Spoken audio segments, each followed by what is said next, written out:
This episode is brought to you by Prize Picks, the #1 daily fantasy sports app. Oh my goodness. Good morning, good afternoon. Whatever it is for you, I hope you're having a fantastic day. My name is Zach Schomler. This is Strong Opinion Sports, episode 616. Welcome in. I have had a weird day. Started my new job today. That was great. Everyone in the office is amazing. And I'm really happy. I don't think people understand how much I love Hawaiian culture and being part of, I'm a haole and it's great. And everyone is so kind and there's just, it's a different environment here, man. And I really love it. I'm not sure if this episode will come out faster than next week's episode. Remember, I'm doing now a weekly show, and that's a whole transition, figuring out what that even looks like. How do you make a weekly show? What is that? It's a whole different process for me, basically, and I'm figuring that out. The hardest struggle today has been my laptop, actually. It's overheated 3 times. So I made this brilliant decision, couple episodes ago. I'm like, you know what? I should start switching to digital notes. Guess what happens when your laptop overheats and your notes are all digital? You can't access them. Dang it, man. I thought I was making a great move, but actually I've had a hard time recording the show because I keep doing it and it's overheating and I have no idea, man. I hope we're doing well. I want to start the show. It's a weekly show now. So we could really I feel like stretch our legs, take our time. I went to a high school football game this weekend. Mililani beat Kahuku, a massive game. Huge upset. I don't know if you know this. Kahuku beat what is currently the #1 ranked team in the country, St. John Bosco. So Mililani was supposed to get their butts kicked, absolutely. I was sitting on the Mililani side, got friends there, and I saw Kahuku play a team called Campbell a couple weeks ago. And Campbell had receivers open vertically all night long. I kept yelling to my friend Joel, I'm like, dude, they got to throw 4 verts all night. They run 4 guys deep. One of them will be open. They didn't do it. Mililani actually hit those deep shots and had a crazy upset. It's one of the biggest upsets in Hawaii high school football history, and it was fun to be there on the Mililani side with them. The sense of community in the stadium was so cool. I don't know, man. I'm living my best life. I'm really happy. I also want to add a new segment to the show that we've never done before. I did it on my old show, Zach Schomler Talking. I'd like to bring it back someday, by the way. Zach Schomler Talking. I think that'd be fun. I've got certainly enough content to talk about to do a podcast called Zach Schomler Talking. Song of the week, though. I've been really jamming to the song called Afraid of the Dark by one of my favorite artists, Talk. Talk is incredible. The song is a vibe, man. This is the kind of song, Afraid in the Dark by Talk, that you turn on while you're driving down the freeway.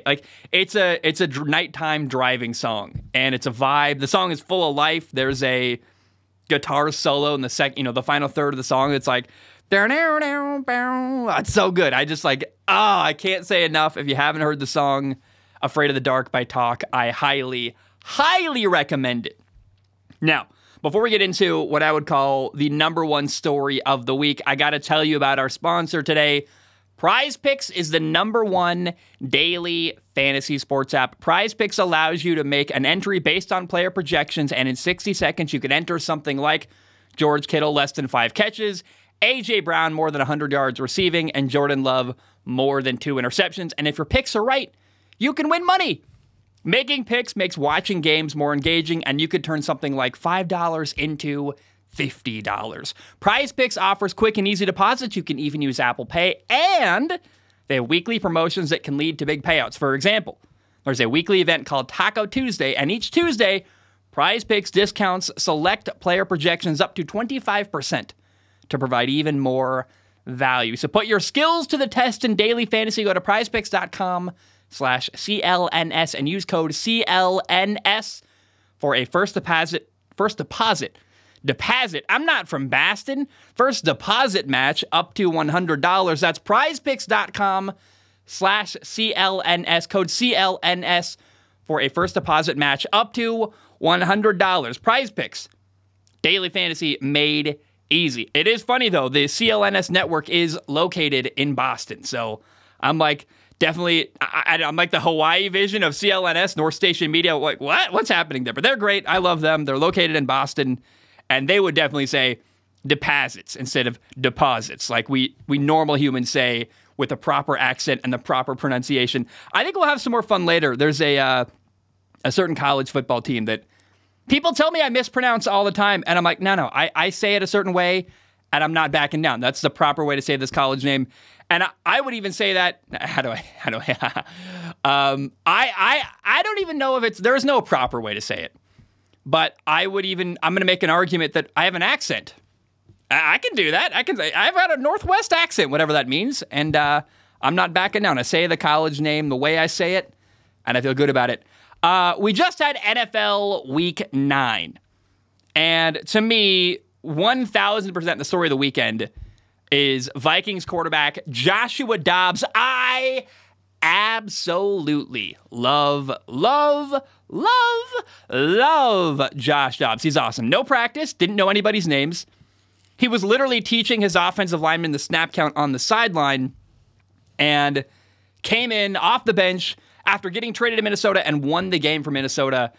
I love Josh Dobbs. I mean, it seems like a kind, awesome dude, really genuine. I love his interviews. I highly recommend. Just if you're ever bored, I don't find much time in my life to be bored, but if you're ever just like sitting around like, I don't know what to do with my life, hey, guess what you should do? Go to YouTube, look up Josh Dobbs press conference, and just go have a field day. It's so fun. He's such a cool dude to listen to talk. I like him. He's interesting. So in case you missed it, the Minnesota Vikings beat the Atlanta Falcons 31-28 on Sunday. Josh Dobbs was not the starting quarterback for Minnesota. They actually started rookie fifth-round pick Jaron Hall out of BYU. They just traded for Josh Dobbs the Tuesday before that game. So, Kirk Cousins tears his Achilles. They're like, we need a new quarterback. Hey, Josh Dobbs, they got Kyler Murray coming back in Arizona. Wait, maybe we can trade for Josh Dobbs. They bring him in.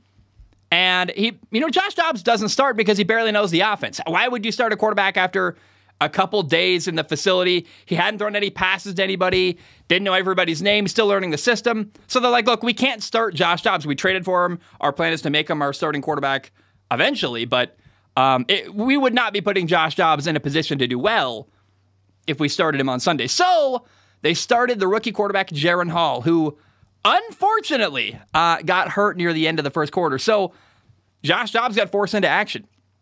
And like I said, he comes off the bench, doesn't know anybody. Like the story, to me, it's incredible. It's like he had his head coach telling him to call the play in the huddle. So he'd call the play, X right, blah, blah, blah, whatever, whatever the jargon is for the Minnesota Vikings offense.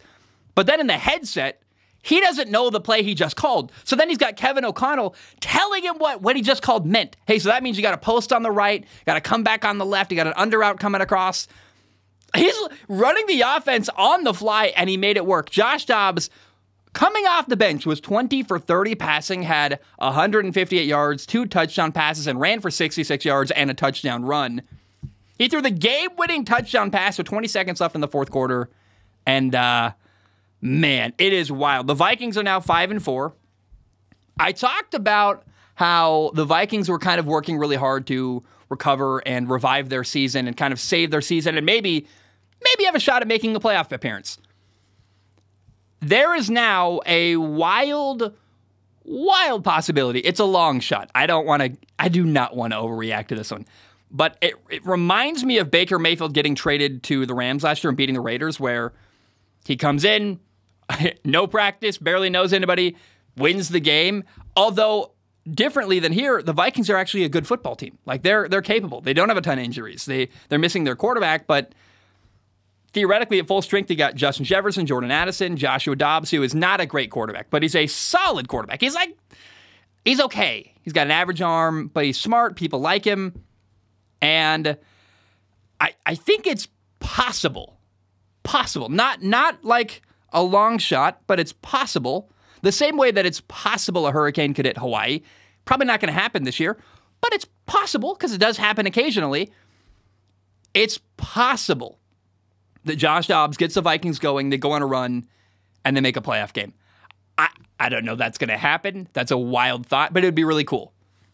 This is Josh Dobbs, by the way, third team since August. He started the year in Cleveland, got traded in the preseason to Arizona because Dorian Thompson-Robinson was playing well. It looked like Arizona was going to need a quarterback with Kyler Murray, so they're like, hey, Arizona traded for Josh Dobbs to let him be their quarterback until Kyler Murray was healthy. Well, Kyler Murray's coming back. At the trade deadline, they're like, we could move Josh Dobbs. Kirk Cousins gets injured, and the Vikings trade for Josh Dobbs. So from Cleveland to Arizona to now Minnesota, the dude has been it's whiplash left and right. Josh Dobbs moving all over the country. I can't imagine that. And here's a real possibility to me. Kirk Cousins does not have a contract for next year. The assumption is he's going to leave. He's got a torn Achilles now. Is it possible Josh Dobbs is the duct tape quarterback for the next year and a half, 2 years in Minnesota? What if the Minnesota Vikings draft a quarterback who I just think is wildly underrated in college football, Cameron Ward, the quarterback out of Washington State, who I think will be available later in the first round when the Vikings will be picking. I think they're going to have like the 15th to 20th pick, somewhere like that in the NFL draft. What if Minnesota drafts Cam Ward, a really talented but young and raw, and a quarterback who probably would benefit from sitting a little bit, learning the offense, learning the system, learning how to layer throws over defenders, stuff like that. What if the Vikings keep Josh Dobbs next year? He's kind of he's like a Case Keenum level quarterback. He's fine, not great, but he could be your starter for a year until Cameron Ward is ready. And you like him, he's great. I just think that Joshua Dobbs is cheap. He's positive for the franchise. And I'm wondering if Josh Dobbs can play well enough to put himself in a position to be the starting quarterback for a little bit of time next year in Minnesota while they figure out the next young quarterback they're going to have. I love that thought. The dude worked for NASA, by the way. I love it. My friend Joel, I mentioned him earlier in the show. He's the guy I go to games with. Joel is my friend in Hawaii who, he reached out like, I don't know, a month ago, 2 months ago. He's like, you want to go to football games? I'm like, yes. So we go to high school football games. We go to college football games. It's awesome. We watched Hawaii get just embarrassed, obliterated by San Jose State. But Joel's a good friend of mine, and Joel grew up in Minnesota, so he's a Vikings fan. But also, Joel's kind of weird. He's a Tennessee Volunteers fan. His favorite college football team is Tennessee. He's been to Tennessee games. He's been to Knoxville. He's watched a game. And what's the name of that stadium? Is it? Oh, I don't remember. I don't remember the name of the stadium in Knoxville, Tennessee. But man, he loves the Tennessee Volunteers. Joshua Dobbs played for Tennessee. Now he's a quarterback in Minnesota. Can you imagine? Can you imagine having a quarterback go from your favorite college team to now ending up on your favorite NFL team and getting to root for him again? It's like a new revival of your love for this guy you already like, and it really certainly helps that Josh Dobbs is such a likable human being, man. He really does come across like an awesome, genuine, really cool guy, and I just could not be more smitten, man. I love this guy. I love Josh Dobbs. I'm rooting for him. He's awesome, and I want to throw this out one more time in case I skipped over it too fast. Right now, one game in, I wouldn't say Josh Dobbs is a quarterback next year in Minnesota. But I like the idea, could he play well enough to play himself into a position where the Vikings go, you know what, we got Josh Dobbs. He's cheap, he's quality, he's kind of like Taylor Heineke where we like him. Not a lot, but he's good enough. Maybe we start Josh Dobbs week 1 next year in 2024. We draft a young quarterback. Then there's no pressure for the quarterback to start day 1. That can only be made possible if Josh Dobbs has a good rest of the year. But it does feel like a small possibility right now on Tuesday, November 7th, 2023, that maybe Josh Dobbs can have a good rest of the year and earn the job for a little bit of time briefly next year while they get the young guy ready to be the starting quarterback in Minnesota next year, whoever that could be, Bo Nix, Michael Penix Jr., Cameron Ward, whatever. But Minnesota does not appear to be interested in tanking. They're trying to win. They traded for Josh Dobbs for a reason. They're trying to save their season. Everyone's trying to keep their job. And I find it the coolest story in sports right now. Josh Dobbs is awesome. I'm rooting for him. I love him.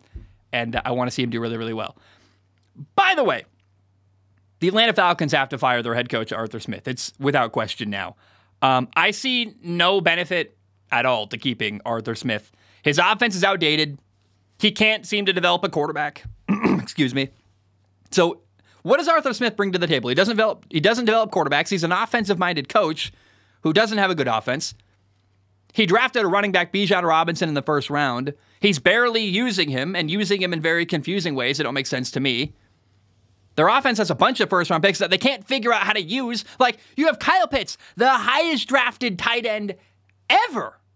You have a first-round receiver, Drake London. Both of them, Drake London and Kyle Pitts, are really good possession receivers. They can go get jump balls. They got great hands.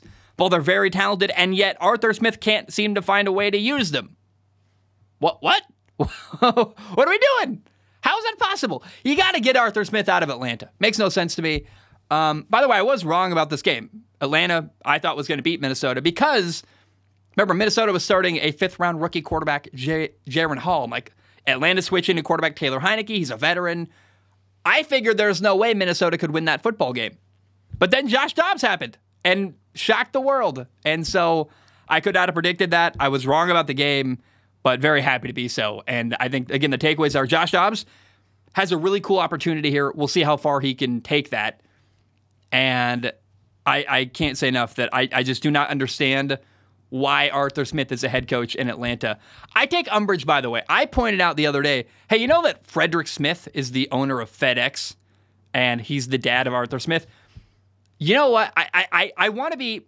I have a conspiracy theory, but it's happened to me so many times. The dudes who run the social media at ESPN are paying attention to shows like mine, but I don't want to just make it about me. I know it happens to all kinds of podcasts, I'm sure. I'm sure I'm not the only example where the people running social media at at ESPN watch really small podcasts. They steal their ideas. They start talking about the narratives they're talking about and make them into social media posts. I felt like it was very weird that literally days after I mentioned that, hey, you know, the guy who founded FedEx is Arthur Smith's dad, ESPN made a post front and center about it. And I was like, why? You waited till now to say that? Interesting. And it's happened many times. I remember when I talked about, we're talking conspiracy theory stuff now, but I remember when, and I was wrong, by the way, about this, but I remember saying, hey, Joe Burrow should pull an Eli Manning and say, I'm not going to Cincinnati. 2 weeks after I said that, everyone in the sports media had like a couple days where they all said that, and we're like, yeah, that's a great idea. It's like, and no one ever mentioned Zach Schaumler, the podcast who I feel like I started that trend. And it's frustrating that I feel like people at big companies are paying attention to my show, taking the narratives we talk about, but then never, ever giving me a shout out. And I could use the views. I'm working as a plumber right now. I'd love it if people, more people maybe listen to the show. That'd be great. But it's what it is. I rest my case. Giants quarterback Daniel Jones tore his ACL, and he just came back from a neck injury. It's been a horrible season for Daniel Jones and the Giants. The Giants are 2-7. And now Daniel Jones is injured for the rest of the year, going to have to do a long process of recovery. Also, the Giants don't have a quarterback now for the rest of the year.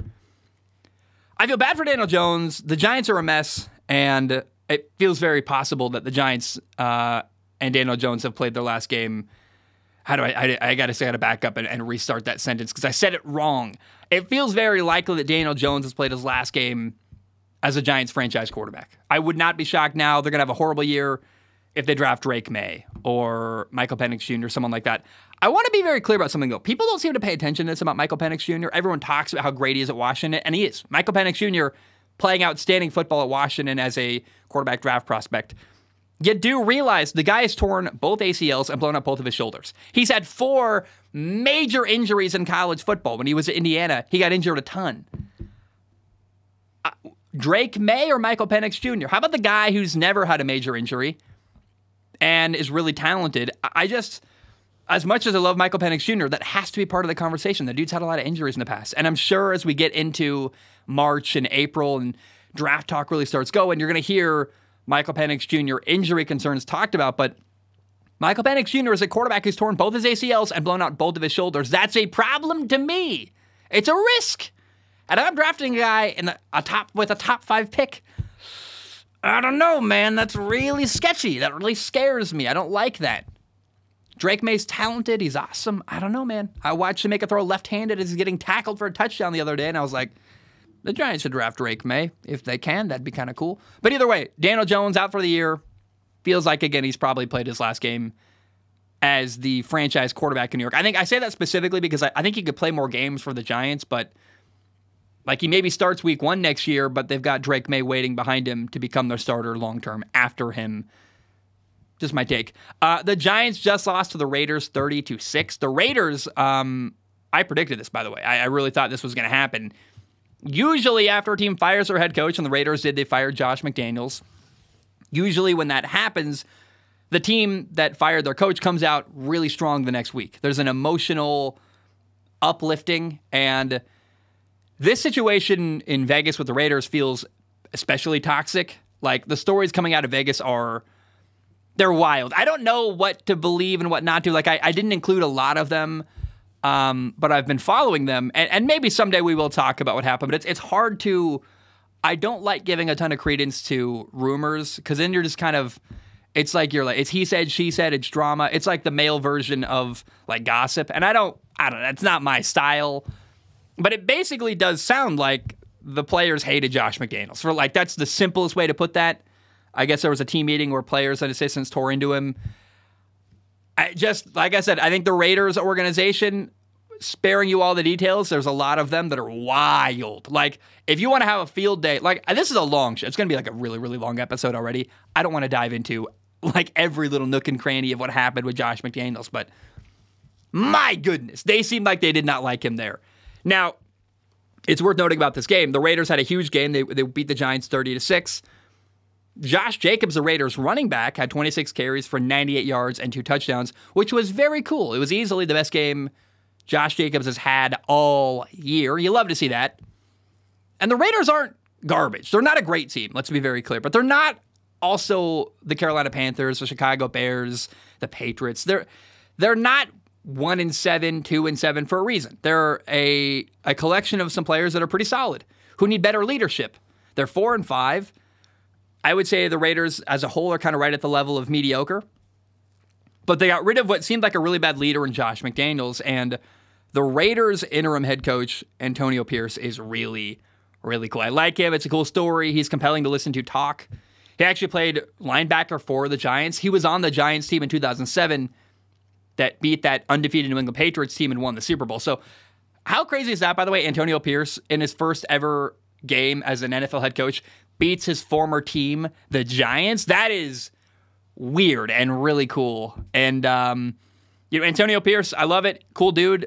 He was an undrafted free agent linebacker, by the way, who ended up playing in the league for 9 years. So he's clearly got a lot of character, a lot of heart. He works his butt off. And I think the question you have to ask after watching the Raiders beat the Giants, and it so clearly was, the story so clearly is that Josh McDaniels was not the right coach for the Raiders. Like, he created a toxic environment that players were unhappy with. The question, though, is that could Antonio Pierce become the head coach next year in Vegas? What are the options, by the way, for the Raiders at head coach next year? Jim Harbaugh, maybe, coming out of Michigan. They got this whole cheating scandal thing. Maybe Jim Harbaugh just says, peace out, I'm out, I'm leaving. Maybe Ben Johnson, the Lions offensive coordinator. I see a world where, like, in all the alternate possibilities, one of the possibilities is that maybe Antonio Pierce does really well this year. Like, not amazing. I don't want to overreact. It's one game. Remember, Jeff Saturday came in last year out of ESPN to become the Colts interim head coach for the rest of the year. He won his first game, actually beat the Raiders last year. So, like, an interim coach winning their first game, you don't want to freak out and overreact to that. But if the rest of the year goes well, is there a possibility Antonio Pierce gets brought back next year as a head coach? Yeah, you know who Antonio Pierce reminds me of? Like, the way he talks, his interviews, the way the players like him. He reminds me of Dan Campbell, the head coach of the Detroit Lions, actually. The players love him. And remember, Dan Campbell was once the interim head coach in Miami who almost got the job. Like, they really considered keeping him as a head coach in Miami after they fired, it was Joe Philbin back in the day, right? Now, Dan Campbell's winning in Detroit. What if, I remember when the Raiders fired John Gruden, Rich Bisaccia came in, was the interim head coach. They won they went to the playoffs with their interim head coach, and then they let him leave. And that felt like a mistake, right? Maybe if it goes well with Antonio Pierce, don't make the same mistake a second time. Antonio Pierce, the reason why I think he could be the right guy long term. Again, one game, we'll see how the rest of the year goes. But it comes across like he's setting the right tone. Like he's creating a culture and an environment that you want to see in Vegas. For example, Max Crosby, after they win and beat the Giants, Max Crosby gives everyone cigars. And you love it. Like, that's the kind of thing. players celebrating victories. They're working their butts off. You work hard, you enjoy the victory, but I think the players want to play for Antonio Pierce, and I think there is a small possibility, but a possibility, and one of the alternate possibilities is that Antonio Pierce could be the right guy for the job to create the culture required for the Raiders to win. And I don't know, I'm really, really curious to see how the rest of the year goes for the Las Vegas Raiders. By the way, while I'm talking about the Raiders, it gives me a chance to talk about Max Crosby, a player I absolutely love. The Raiders defensive end, the dude is all effort all the time. He's outstanding. And he got a big contract. He earns it on every single play. Next time you watch a Raiders game, just watch Max Crosby. What is he? I think he's number 98. Let me double check. Max Crosby picture. He is number, come on. Number 98. So when you're watching a Raiders game next, just watch the guy on defense, number 98. His effort level is crazy. He never takes a play off. He's just, part of what makes him so good is that he just never stops going. Like, he gets sacks on quarterbacks and makes plays because other guys give up on the play, and he just keeps going. Like, his conditioning level must be insane, and that's an easy guy to love. A guy who goes really hard, who puts a lot of effort in, is an easy guy to really respect and admire, and so that is why Max Crosby is easily one of my favorite players in the entire NFL, and I just love him, man. He's really cool, and I remember at the trade deadline kind of thinking, I'd love to see Max Crosby get out of Vegas because his talents are being wasted and unappreciated. So at least a guy who was a general manager and head coach are out. We have got Antonio Pierce now, and I think there could be an interesting culture change in the Raiders organization. And I see a possibility where Antonio Pierce is the right guy for the head coach. At least, like, if things go good, they have like a mediocre rest of the year. They finish 9-8. Which is, I think, where the Raiders should end up, by the way. It's about 9-8, 8-9, something like that.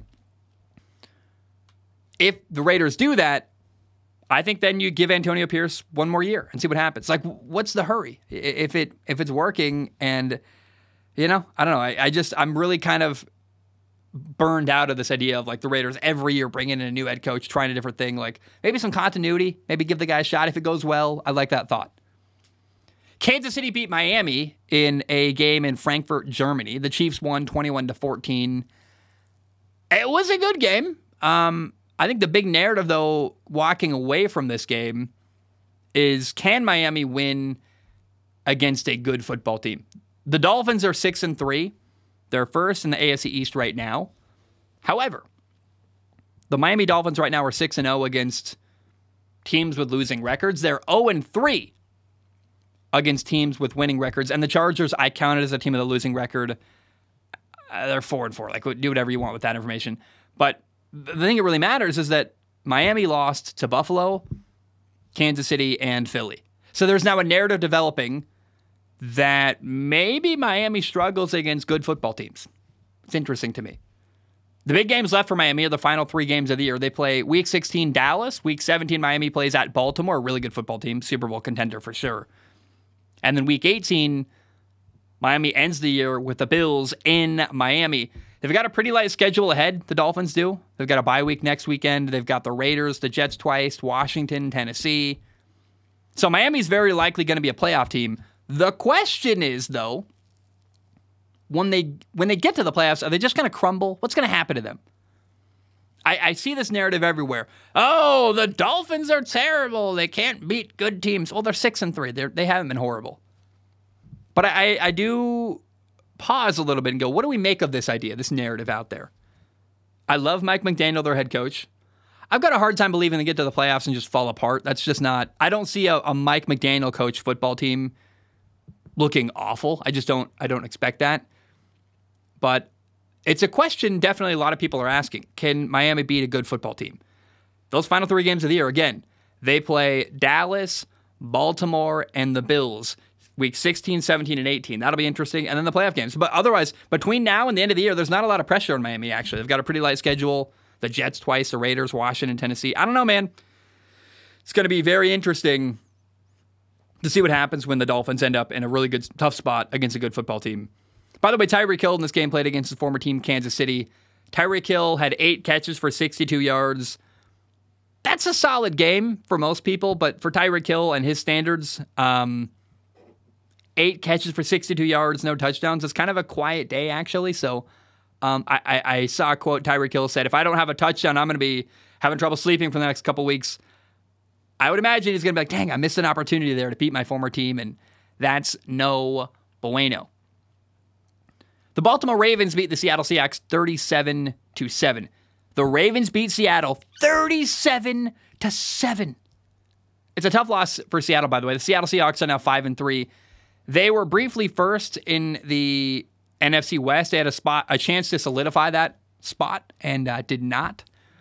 And I was hoping Seattle could challenge Baltimore. They did not. They really did not. Their offense got shut down by the Ravens defense. And I thought the Ravens were, very clearly dominating. Like, they are awesome. And I think it's time now at 7-2, with the Ravens being first in what I would call the toughest division in football. Remember, if the playoffs started today in the AFC, the Ravens would have the number 2 seed in the AFC, and every other team in their division would be in the playoffs. All 4 AFC North teams are in the playoffs right now. So the fact that Baltimore is first in the toughest division in football, they've got dominating victories over Detroit, Seattle, and Cleveland. They beat Cleveland 28-3. They beat Detroit 38-6. They beat now Seattle 37-3. Talk about a resume, man. You have to now consider the Baltimore Ravens as a Super Bowl contender. They've earned it, and that's pretty dang cool. By the way, if the NFL playoffs started today, I mentioned this. Let's just dive into it. All 4 AFC North teams would be a playoff team if the playoffs started today. That is unbelievable. That is why in August I said that the AFC North was the toughest division in all of football. Here's the AFC playoff picture. Right now, the number 1 seed would be the 7-2 Kansas City Chiefs. The number 2 seed would be the Ravens at 7-2. The number 3 seed would be the Jaguars at 6-2. The number 4 seed would be Miami, winning the AFC East at 6-3. But then, here would be the playoff teams, the wild card teams, in the AFC playoff picture if the playoffs started today. The number 5 seed would be Pittsburgh at 5-3. The number 6 seed would be Cleveland at 5-3. And Cincinnati at 5-3 would be the number 7 seed. That is ridiculous. That's crazy, man. That's how good the AFC North absolutely is. And when you look at Baltimore, the team that leads that division, has multiple dominating wins. You got to look at Baltimore and go, that's a Super Bowl contender for sure. Their offense looks great. Their defense is playing really well. Kind of underrated, actually, how well the Ravens defense is playing. And you got to now shift your view of the Ravens and go, that team could win the Super Bowl and might be the team representing the AFC in that Super Bowl. And how fun would a Super Bowl between like Philly and Baltimore be? You know, that's a Lamar Jackson, Jalen Hurts, some good defenses. That's a fun thought to me. And that feels very, very possible today. You'll hear this on Wednesday, November 8th, but it's Tuesday, November 7th for me at night. And that sounds like a really fun thought to me. Speaking of Philly beat Dallas 28-23 this past weekend. It was a really fun game. I enjoyed it. It's one of those games that was engaging and close till the very end. That's all you can ask for as a football fan. Just give me, Dallas had the ball on the goal line, basically, to end the game. They throw in towards the end zone. That's awesome. I love that. Eagles quarterback Jalen Hurts was outstanding in this game. 17 for 23 passing, 207 yards passing, 3 total touchdowns. He threw 2, he ran for 1. And by the way, Jalen Hurts had 0 turnovers in this football game. Well done there. We love that. The Eagles are now 8-1. And for the record, every time the Eagles have started 8-1, they've gone to a Super Bowl. They haven't always won that Super Bowl, but every time the Eagles have started the year 8-1, they have been to a championship. And maybe they're going to go again this year. The game ended in a brutal way for Dallas. The Cowboys had the ball down 5 with just a bit of time left. It was actually the Cowboys' ball on the 11-yard line with seconds left, and Dak took a horrible sack with no timeouts left. So that ran down the clock. They lost a ton of yardage. And basically what happened was the Eagles got a goal line stand as time expired. They did have a shot near the end zone and threw to CeeDee Lamb. He fumbled on the 3-yard line. But to me, the sack is what matters, right? That sack cannot happen. You got no timeouts left. You're on the 11-yard line. You got to get rid of the football. You got to throw it out. The beautiful thing about being on the goal line is it's really, really hard to have intentional grounding because you can throw the ball over everyone's head out of the back of the end zone And everyone goes, I was trying to throw a high ball. It's really hard on the goal line from like the 15-yard line in. It's nearly impossible to get an intentional grounding call. Unless you're throwing a ball, literally like everyone runs left, you throw the ball right to the flat. That's like the only situation I can even think of where you can't argue, hey, there's a receiver kind of in the general area. Quarterbacks have a really good safety net on the goal line, which is, hey, if it's not open, throw it out of the back of the end zone. Dak Prescott cannot take a sack in that moment. That just cannot happen. And Dak had a good game. He had 3 touchdowns. He did a lot of really good stuff. I think a lot of people, I saw clips of people saying, this game isn't Dak's fault. I just disagree. I played quarterback, man. A quarterback's responsibility is to take care of the football. With no timeouts left on the 11-yard line, you cannot take a sack and lose a ton of yards and waste a ton of time off the clock. They had multiple shots they could have thrown to the end zone from the 11-yard line. Instead, they lost a ton of yards, lost a ton of time. I don't want to blame Dak for the loss entirely, but the sack in a key moment cost them big time. And you have to acknowledge that. Like Dak Prescott, to me, I'm worried. I want to check my bias here. I'm always worried that I'm too hard on Dak. But my criticism of Dak Prescott for years now has always been in big moments at the end of games when it really matters and it's important. He often does the wrong thing. He doesn't deliver. And I thought he had kind of a brain fart on the 11-yard line with 28 seconds left. You can't take a sack. Throw the ball out of the back of the end zone. Whatever you do, you can't take a sack there. Yeah, did the lineman get beat? Yes, but you feel a body near you, you throw it out of the back of the end zone. Whatever you do, you don't want to lose. You don't want to be 3rd and 26 on the 28-yard line, whatever they were on. It's like that cannot happen, man. That cannot happen. So Dak Prescott deserves some blame for this loss, and he played a beautiful game other than the sack. But the sack came at the worst possible time. On Monday Night Football, the Chargers beat the Jets 27-6. And I got to say, man, the Chargers defense probably looked the very best they ever have under Brandon Staley in this football game, which is kind of cool. They sacked Jets quarterback Zach Wilson 8 times. Zach Wilson lost 2 fumbles. So, first of all, Chargers defense, awesome. I'm not used to seeing them play very well. Not like that. Not like dominating another team. The Jets offense was frustrating to watch. I just felt bad for Jets fans because during the pregame, the stadium was so loud and lively and they're chanting Jets, Jets, Jets, Jets. And the stadium atmosphere looked so much fun. It made me go, I wish I was in that stadium right now. MetLife Stadium, Jet Life Stadium, like they like to call it, looked like a blast. And, the Chargers got a punt return touchdown. One of Zach Wilson's fumbles got taken all the way down to the 2-yard line, set up another late Chargers touchdown. And the Chargers offense wasn't that impressive, actually. I thought the Jets defense played very well. Justin Herbert wasn't very good. He was 16 for 30 passing. He only threw for 136 yards. It wasn't like the Jets defense didn't play well. It was the Chargers defense that dominated, actually, which is a mix of Zach Wilson not being a great quarterback and the Chargers defense playing well, for sure. But I would imagine if you're a Chargers fan, watching your defense play well and win the game, basically, was probably a welcome surprise. That hasn't happened in a long time. I mean, good for them. But this game, like most other Jets games, but this game in particular made me really want Aaron Rodgers back and healthy because this is the kind of game that Aaron Rodgers probably would have made really fun. It would have been 31-32 and exciting and interesting. And Zach Wilson simply wasn't able to make it a game. And that sucks, man. That's the pain of being a Jets fan, is that Aaron's out for the year. We'll see. I think he could come back late in the year if they're in a spot to make the playoffs. But, it's so sad because Zach Wilson was forced back into action before he was ready, really. I think that I really would have liked to see what could have happened if Zach Wilson had the ability to sit behind Aaron Rodgers for 2 years, then come back as a starter rather than 4 snaps into the year, be put back on the field, and you're like, he wasn't ready. Oh, no. Dang it. It's like, it just feels like a horrible turn of events for the possibilities it could have been. But, obviously. But this game, more than most Jets games, made me really miss Aaron Rodgers and wish that he was a starting quarterback still in New York. Because this would have been a great football game. It would have been Chargers, Jets, high-scoring offenses and interesting, and instead it was Pretty bad. Hard to watch. The Cleveland Browns beat Arizona on Sunday 27-0. No surprise here. Arizona was starting a rookie quarterback, Clayton Tune. I feel bad for him. Imagine making your first ever NFL start against the best defense in football. That's brutal. You don't want to do that. It is possible that Arizona is going to have quarterback Kyler Murray back. In fact, it's more than possible. It's really likely he's going to be the starting quarterback this week in Arizona.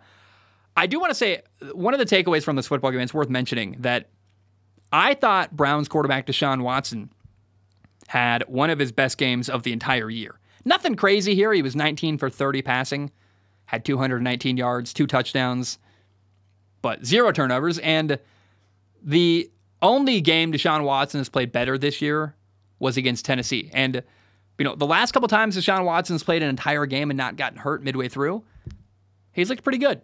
I thought the Tennessee game was outstanding. He was good again here. Maybe Deshaun Watson's making progress. It's very possible. I have an open mind here. The theory that I am starting to kind of, I'm wondering if it's true. I don't believe it yet, but it's human nature that with all the guaranteed money Deshaun Watson's been given, he's less motivated. That makes sense to me. If it's very possible, not a lot of guys are going to get guaranteed $250 million. All you got to do is show up and not die.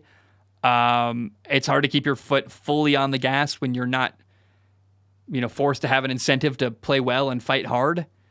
But I'm really curious how Deshaun Watson plays the rest of the year. I mean, his contract is really controversial for a lot of reasons. There's a lot of reasons you look at Deshaun Watson and go, that's all bad. But I think what we're learning from Deshaun Watson's contract is that incentives matter. Even the best of the best. It's very rare the kind of person who, gets a ton of money guaranteed and still is going to just give everything they have. And Joe Burrow earned a huge contract. His isn't even guaranteed. But Joe Burrow's the kind of guy, I'll give Joe Burrow $250 million. I think he would be responsible with that. What did Deshaun Watson do to say, hey, this guy's responsible enough to handle $250 million fully guaranteed and still work hard? In fact, we look at Deshaun Watson and go, he's done almost everything but prove that he's really, really, responsible. So, I don't know, man. It's not good. I like the idea of, for the majority of people, I think the best contract is one that the yearly guarantees. So, once the new league year kicks in, the contract for that year guarantees, but then the rest is still possible to be cut. I just think they're learning from Deshaun Watson, especially, hey, there's a benefit to keeping players motivated. You got to keep working hard. You got to show up at your best. And if you don't, we can cut you at any time. I think that it's a brutal part of football, but it does keep players motivated to play their best. And if you work hard and show up, you get rewarded. And you can have injury guarantees in there where if you get hurt and it's not your fault, you did all the work, but it still didn't work out in your favor, then we'll give you the money because you're injured. But that's an injury clause. And to me, when you're paying a guy 40, 50, 30, $60 million a year, maybe don't guarantee him all the money for 5 years. There's very few guys who I think should have fully guaranteed contracts, man. If Joe Burrow doesn't have one, what are we doing? Joe Burrow is the most responsible young quarterback I can even imagine right now in the NFL. Even he doesn't have one. So it just really, the Cleveland situation is shining a spotlight on how poorly they are managed. And, I still have hope that Deshaun Watson can put together a good year. Again, he was really good against Tennessee. He was really good here against Arizona. Now it's Arizona. Arizona's not a good football team. But, I think that the Deshaun Watson contract is a conversation I haven't had very much yet. And, it's human nature that when you are given no incentive to work hard and be driven, all you got to do is show up. Of course you're not going to kill yourself working, late nights watching a ton of film. Yeah, that's not even, I think, a reflection of work ethic as much as that's just what all humans would do. And there's no reason to keep going other than just be there and be present, I worry Deshaun Watson isn't motivated, but I have an open mind, and I'm hoping that, and for really only the selfish reason of the fact that Deshaun Watson is on my fantasy football team, and, I thought he was going to have a good year. But I worry that he won't. So I don't know. I think that conversation is worth having about Deshaun Watson. On Sunday Night Football, the Cincinnati Bengals beat the Buffalo Bills 24-18. Again, Cincinnati beat Buffalo. Sunday Night Football. The Bengals were up 24-10 in the fourth quarter. Joe Burrow outplayed Josh Allen. Joe Burrow was awesome. To me, the story here is that Buffalo is kind of crumbling, actually. The Bills are now 5-4, and if the playoffs started today, this week, Buffalo wouldn't even be a playoff team, which makes you go, yikes, that's not great. And so I have major concerns about Buffalo, and I think they're founded. I think Buffalo is slowly playing themselves into a position where everyone should be skeptical of them. On the flip side, the Bengals have fully recovered their season. The Bengals started 1-3. Joe Burrow had a calf injury. Now Joey B is fully healthy, and they've won 4 games in a row. And it's crazy, and it's an example of the impact Joe Burrow has. Like, when he's at his best and healthy, it's clear they're a Super Bowl contender. And I think for years to come, as long as Joe Burrow is at his best, like healthy, the Bengals are going to be a Super Bowl contender for probably the next 5 to 8, 10, however many years Joe Burrow's got left. It's really that simple. And Joe Burrow, if you somehow don't respect him at this point, you have to. He's playing such good football, and it's really, really cool to see. Again, remember, I want to remind you, at 1-3, people were saying the Bengals should fire their head coach. He's garbage. You don't see that conversation happening anymore now, because people go, oh, yeah, maybe Joe Burrow was just injured. Maybe it wasn't the coach's fault. I think that it's funny to me how quickly the narrative can change. And I was one of the guys who was like, let's just be patient. This is why you should never be in a hurry to formulate an opinion like that. Just wait a little bit. Take a little time. Just be slow to making that kind of decision. But when it's time, don't back down from that decision either. I will never be in a hurry to say, fire that guy. That guy sucks, whatever. But then once I'm slow and I take my time formulating opinions, that when I do formulate an opinion, it's a strong opinion because I've really thought about it a lot. And I remember that conversation at 1-3 when the people were talking about firing Zach Taylor. I said, this is ridiculous. What are we doing? And now that conversation, totally gone. Bengals look like a Super Bowl team again. And people are so silly, man. We're emotional, fickle creatures here on planet Earth. Houston beat Tampa 39-37. This game was a treat to watch. I loved it.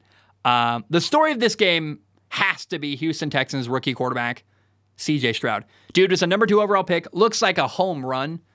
And my goodness, CJ Stroud had a monster game on Sunday. He was 30 for 42 passing, had 470 yards, 5 touchdown passes, a big goose egg, 0 turnovers on the day. It is still too early to call Bryce Young a bust, the quarterback in Carolina. You judge quarterbacks in years, like Frank Reich said, the Carolina Panthers head coach. But so far, CJ Stroud looks way better than Bryce Young. Regardless of what Bryce Young becomes in Carolina, if he turns it around, it's very safe to say that Houston is very happy with CJ Stroud. They got the right guy. They're happy. I love the guy. I love CJ Stroud. I am not a religious guy at all. But I really respect that in every interview whoever does, he mentions his faith. He really talks about it. And I love the person that CJ Stroud appears to be. Like, he really does seem mature, humble, a good leader. He's so easy to root for, and he's playing so well. All the love he's getting, he deserves. And I thought CJ Stroud was going to struggle this year. I didn't think there was enough support around him to do well. The Texans have been a disaster for years. CJ Stroud is killing it. He's got 14 touchdown passes plus a touchdown run. So CJ Stroud, by the way, 15 total touchdowns on the year, only 1 turnover as a rookie in Houston, a team that was horrible last year. And that turnover is an interception back in a win against New Orleans week 6. Didn't even matter. Didn't even hurt the team. CJ Stroud is killing it. It's so cool to see. Love CJ Stroud. He's doing really, really good stuff. This was a tough loss for Tampa, though. Tampa, you can't really blame Baker Mayfield and the Buccaneers offense. They put up 37 points and they lost. Baker threw a touchdown pass, actually, with 46 seconds left in the game. 46 seconds left in the game, Baker Mayfield probably felt like threw the game-winning touchdown. I've done that before. By the way, I remember my first ever varsity start.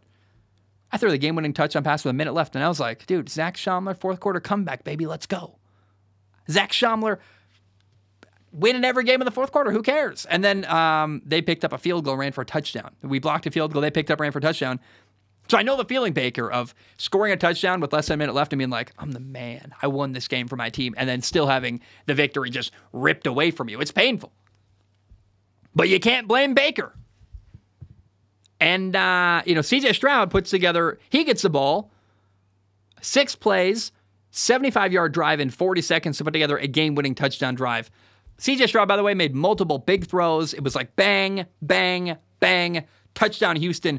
Incredible moment for C.J. Stroud. You get the ball with 46 seconds left and you go win the game. 75 yards in 6 plays. And by the way, no penalties on the Tampa Bay defense either. It wasn't like they got a crazy couple pass interference calls that pushed them down the field. No, it was C.J. Stroud making plays. So that was a really, really cool moment for the rookie quarterback C.J. Stroud, but a horrifying moment for Tampa. You're watching your team just have the victory sucked away from them. And either way, it's a bad result for Tampa. The Buccaneers have now lost 4 games in a row. They started 3-1.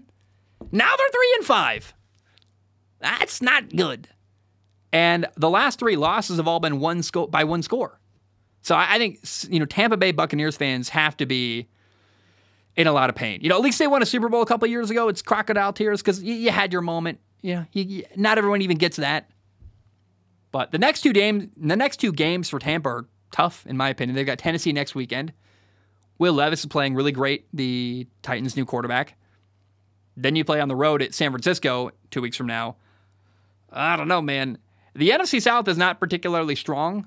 Like the Saints lead with a 5-3 record. Atlanta's 4-5. Tampa's 3-5. Like Tampa is not out of contention yet in the NFC South, but it's a long shot they get hot and win these close games. I wouldn't count them out yet, but I wouldn't count them in either. It's just kind of a wait and see, like, what's going to happen at Tampa? But if I was a Buccaneers fan, I would be, given your 3-1 hot start, given the last couple losses that have been really close, I would be really discouraged and disappointed if I was a Buccaneers fan, because you are actively fumbling away the NFC South title. And it's like, man, the Saints aren't even very good. How are the Saints leading that division? The Saints, did you know, beat a football team. We'll talk about it in a moment. I don't want to spoil what I've got ahead, but I don't know. The guy, while we're talking about this game, actually the guy who deserves respect, probably. We talked about C.J. Stroud a ton. I want to give a shout out to Houston Texans head coach DeMeco Ryans. The dude is awesome. Yeah, C.J. Stroud is playing great. It's kind of like a Kanye moment with Taylor Swift. Yeah, Taylor Swift was great, but what about, was it Beyonce? Was that who he mentioned? I can't remember. I don't even remember that moment very well. I just remember him takes the spotlight away from Taylor Swift, goes, yeah, Taylor was great, but what about this guy? The good news here is we can celebrate both people. We can celebrate C.J. Stroud and DeMeco Ryans. DeMeco Ryans looks like he was a great hire in Houston. He's turning things around, man. I was not sure this was going to go this way. I thought, in 5 years, over the course of 4 or 5 years, Houston was going to get turned around by DeMeco Ryans. I didn't know if DeMeco Ryans was ever going to be the right coach to maybe win a Super Bowl in Houston. But he is turning things around way faster than I thought he could. And you'll love to see it, man. It's very cool. And if I'm a Houston Texans fan, I'm so happy. Now, let's talk about New Orleans, though. The New Orleans Saints beat the Chicago Bears 24-17. And I have kind of a lukewarm feeling about this game. This is a game the Saints were supposed to win. So you don't get oh, wow, great win. You were supposed to. In fact, I think you could argue that given that Chicago is starting Tyson Bagent, a rookie quarterback out of Division II Shepherd at quarterback, who Tyson Bagent threw 3 interceptions, how in the world did the Saints only win this game by 1 score? That should be the story. New Orleans is so disappointing, man. They should be dominating the NFC South. They should be way farther ahead than where they are. For them to be 5-4 and barely first in the NFC South, it's kind of shameful. The Bears had 5 turnovers in this football game. Chicago had 5 turnovers against New Orleans. New Orleans had 0, and Chicago only lost by a touchdown? What? I just want to be clear. The New Orleans Saints have been really shaky and unconvincing to me. And I'm not a believer. Whatever that means, like they're not going to win a playoff game. They're going to maybe limp their way into the playoffs, but it's going to be a first-round exit for them, and they are massively underachieving, in my opinion, in New Orleans. The Green Bay Packers beat the LA Rams on Sunday 20-3. I predicted the Rams would win. However, Rams quarterback Matthew Stafford did not play. He got an injured thumb on his throwing hand, so Brett Rippon was the Rams starting quarterback for this game. He was not good is a nice way to say it. In fact, he got cut after this football game. Packers quarterback Jordan Love, by the way, was 24-26 passing, had 228 yards, a touchdown, no turnovers. I thought he was not bad at all. I watched the game. I was like, you know what? I'd love to see Jordan Love throw for like 4 touchdowns a game and light it up, like truly just dominate. But a solid game like that, efficient, safe. I think that until Jordan Love is in a position where he can throw 4 touchdowns a game, like I think he's got like the physical skill set to do. I'd love to see that every week. I'd love to see Jordan Love have a efficient, clean, solid game weekly. That's a good goal right now. A good thing to hope for Jordan Love is, hey, can you just not be a disaster every week? Can you just be 20 for 26 passing, 200-something yards, and a touchdown or 2? That's a really good starting point to aim for Jordan Love as he tries to hang on to his starting job long-term in Green Bay. We got some news, by the way. I said it already. The Rams cut Brett Rippon, their quarterback, who is the backup behind Matthew Stafford, and they signed Carson Wentz. Carson Wentz is now the new quarterback in LA for the Rams. Matthew Stafford, I don't know. The Rams are going into their bye week, so it gives them a week for Carson Wentz to come in, learn the system, get ready to go. I don't know if Matthew Stafford's still going to be injured after the bye week or not, but I'm hoping we get to watch Carson Wentz because he's actually like Carson has, how do I say this? He's got flaws, man. He's not perfect, but he's fun and he's talented. And I think him with Sean McVay, a really good coach who tends to get the most out of his quarterbacks. Like we saw what he did with Baker Mayfield last year.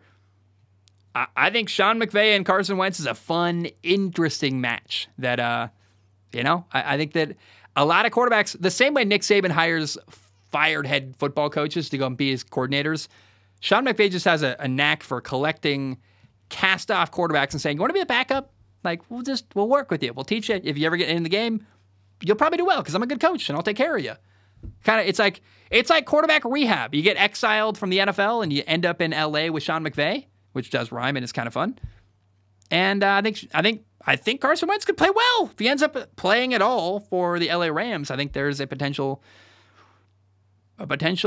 fun little bit of news there. Fun bit of, what do you even say? Fun bit of what? I don't know. Fun bit of storyline there that could be cool. So I'm not rooting for Matthew Stafford to be injured.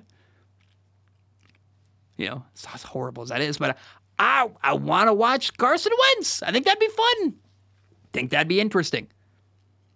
The Washington Commanders beat the New England Patriots 20-17 on Sunday. Bill Belichick and the Patriots, to me, just can't be saved, man. Bill Belichick, the Patriots are 2-7. Washington at the trade deadline basically waved the white flag and said, we're trading everyone away. They got rid of both of their defensive ends. Montez Sweat got a new contract in Chicago.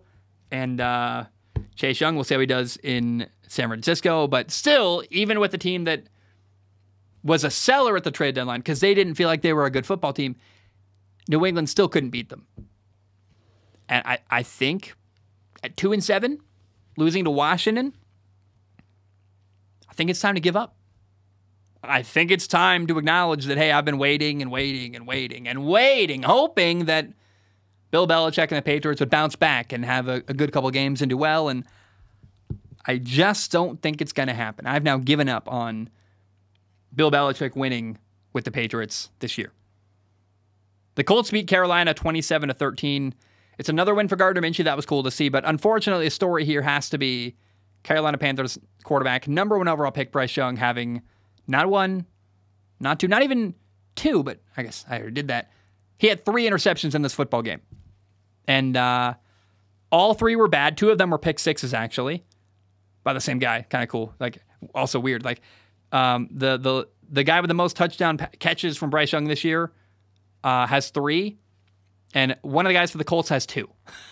A Colts defender has as many touchdown catches as a lot of the Carolina Panthers receivers. That's from Bryce Young. That's horrifying. And Bryce Young is getting monumentally outshined by CJ Stroud, who was drafted after him. And it's funny, man. I was so sure that Bryce Young was the right pick, number 1 overall. I think most people were. And now, we're waiting. There's a lot of time left. There's a lot of career left for Bryce Young. I don't want to overreact, but it's certainly tough when you watch CJ Stroud killing it every week. 5 touchdowns in the same day that Bryce Young had 3 interceptions. 2 of them were pick sixes. Oh man, I feel really, really bad for Carolina Panthers fans, and it's tough. Let's talk about college football. In college football this past weekend, Washington beat USC 52-42. Washington was a number 5 team in the country. They still are. USC was ranked at number 20. And more people are hating on USC quarterback Caleb Williams, and I feel like it's unfounded. I feel like the hate, first of all, the better you are, the more sick people become of you. And Caleb Williams is no longer now the new, cool, fun story. And eventually people start rooting against you. And I'm sure the report that Caleb Williams wanted ownership of whatever team drafted him, I'm sure soured a lot of people to him, but I'm not convinced that was a real story. That idea Caleb Williams want NFL ownership, which by the way isn't possible even. The NFL doesn't allow that. It was a random rumor. Who knows where it came from? This rumor that Caleb Williams, I don't know. Even if, by the way, it was actually put out by his people, there's so many reasons that could have been put out there. Maybe it was just put out there to scare away crappy franchises from drafting him. So again, I am still not convinced that rumor actually came from him. And the reality is that the majority of NFL teams would get better instantly if they drafted him. If the draft was today, the first couple picks would be Arizona, Chicago, the Giants, the Patriots, and the Rams. All of those teams, the Rams included, even though they have Matthew Stafford, they would all draft Caleb Williams without blinking an eye. And they would take Caleb Williams above any other quarterback available. And their fan base would celebrate endlessly, by the way. The fans would be happy. So, I don't know, this Caleb Williams hatred, it's kind of getting annoying to me. Against Washington, Caleb Williams had, I thought, a pretty good game. He was 27 for 35 passing at 312 yards, 4 total touchdowns. He ran for 1 through 3 touchdowns. He did have a turnover, and it was a costly one. He had a fumble about a minute before halftime, minute 7 before halftime.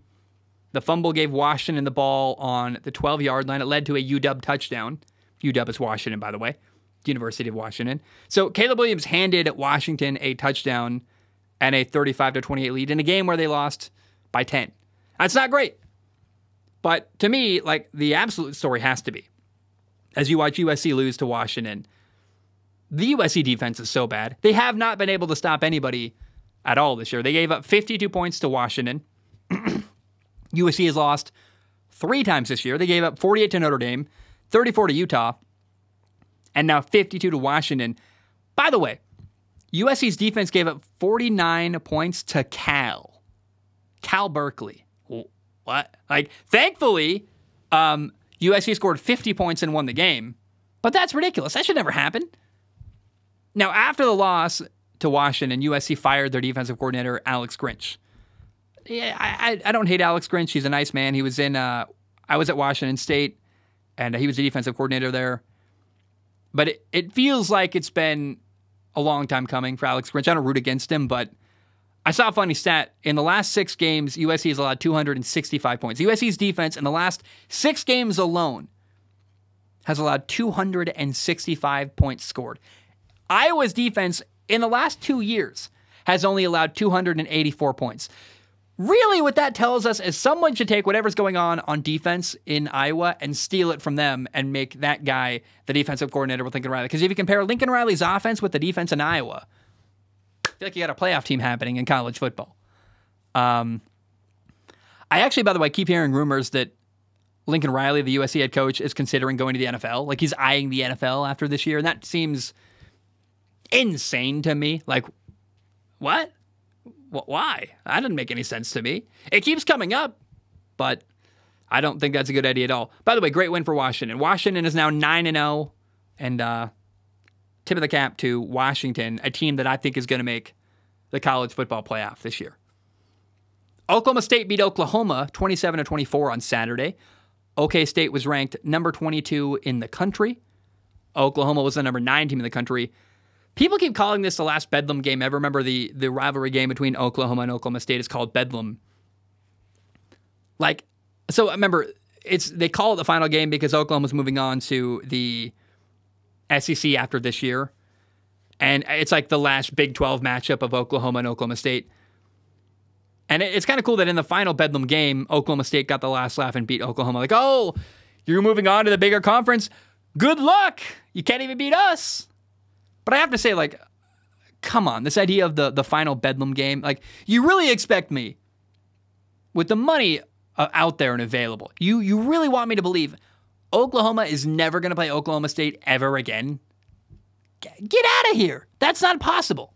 That's just not, to me, it might be the last Big 12 game ever between these two teams, and it might be the last time it happens yearly, but I'm really skeptical of this whole marketing thing, the last Bedlam ever. In fact, let me give you an idea.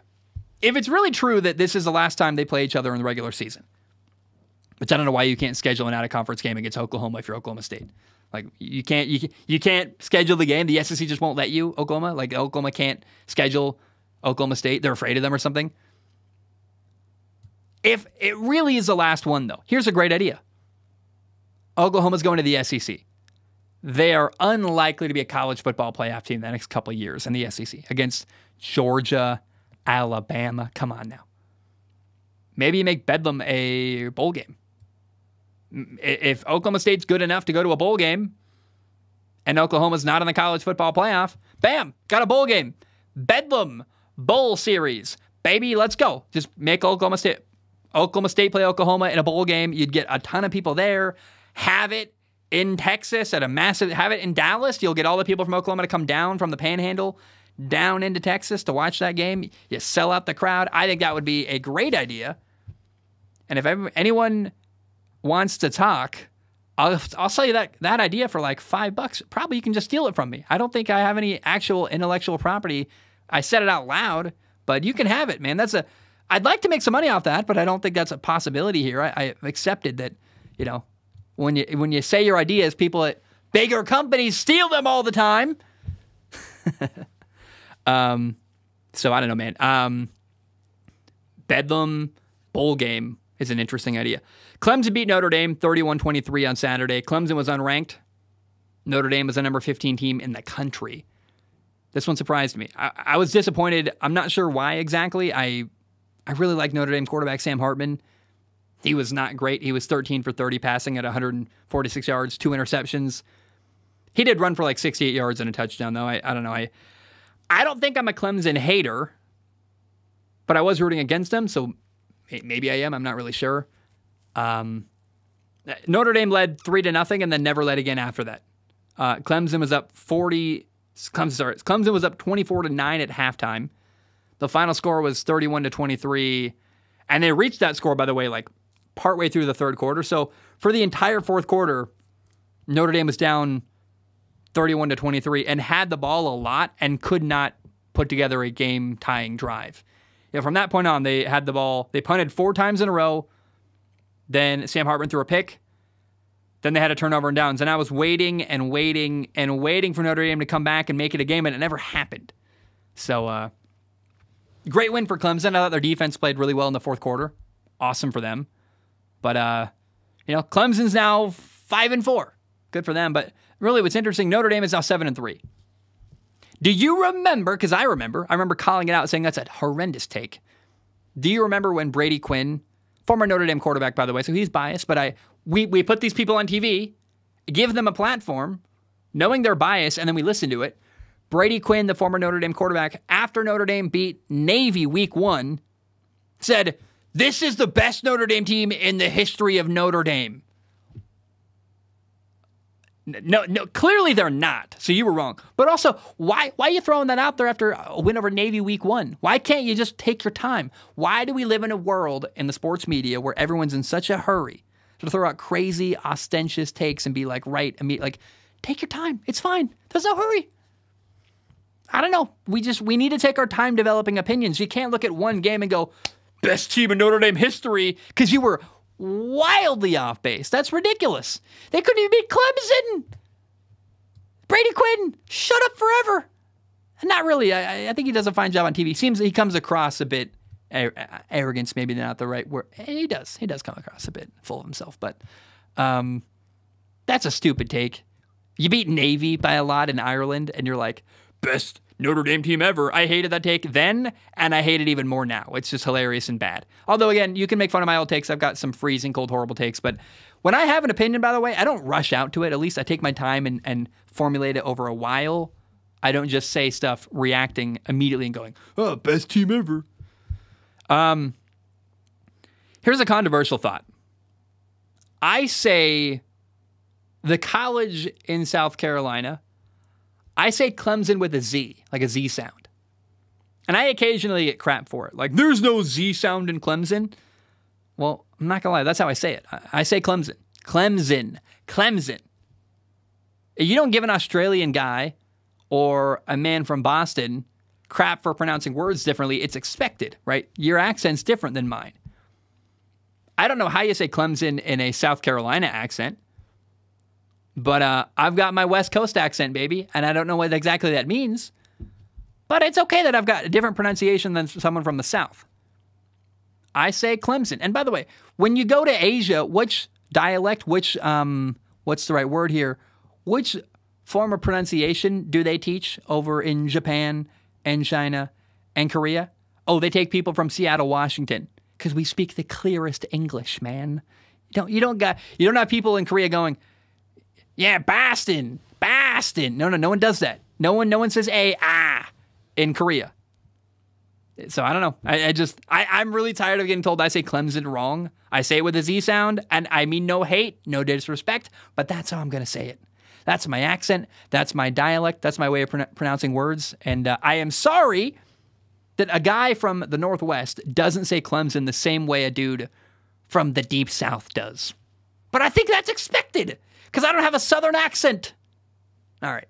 Alabama beat LSU 42-28. Alabama was the number 8 team in the country. LSU was the number 14 team in the country. Alabama quarterback Jalen Milroe had 4 touchdowns. He ran for them. You love it. 4 touchdown runs is really cool for a quarterback. And the game kind of came off the rails early in the fourth quarter when LSU was down 2 touchdowns, and then their quarterback Jaden Daniels got hurt, and that pretty much took any shot of them coming back away from them. But the cool story to me is Jalen Milroe. I mean, I remember first of all, there's a lot of room for Jalen Milroe to grow as a passer, right? He's got some issues with finding windows and beating zone coverage. But man, Jalen Milroe is really talented. Got a great deep ball. He runs the ball really well. He's a great athlete. Then early on in the year, everyone was ready to give up on Jalen Milroe. He's garbage. You got to bench him. He sucks. We had the wrong quarterback. And I said, whoa. I remember saying this, and I'm very proud of this take. I said, hey, Jalen Milroe is a quarterback at Alabama that gives them the best shot to win every week. He's got flaws. He is getting better, by the way. But he's a great athlete, got a great deep ball. That dog will hunt. You can find a way to win that way. And it's been very cool to see Jalen Milroe do well. I love the guy.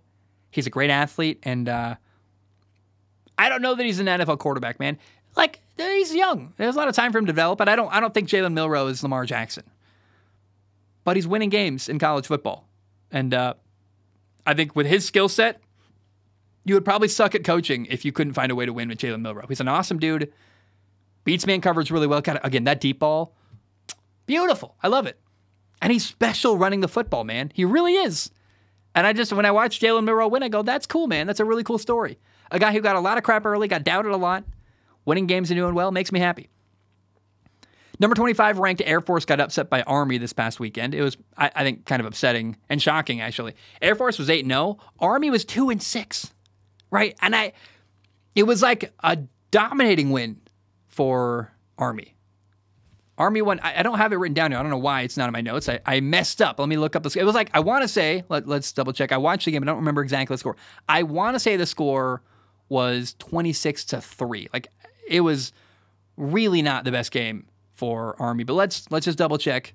What was the final score of the Army game on Saturday?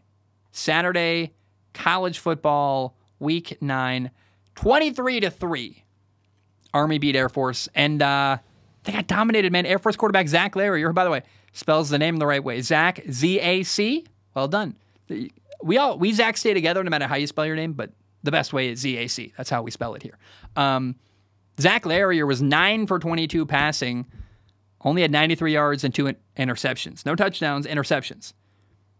Air Force got beat 23-3. They were 8-0. Their perfect season is ended by Army, of all people.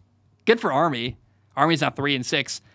That sucks, though, man. You know, I was enjoying this little run Air Force was on, and that's now over. Let's look at college football now, the rankings currently. The top 5 teams in college football are Georgia, Michigan, Ohio State, Florida State, and Washington. They're all 9-0. And basically everyone has Washington number 5 in the country outside of the current college football playoff structure. But again, Ohio State and Michigan play each other at the end of the month, end of November, right after Thanksgiving, that Saturday after Thanksgiving. So one of them, Michigan or Ohio State, is going to have at least one loss by the end of the year. We'll see if Michigan can beat Penn State this weekend. I think they will.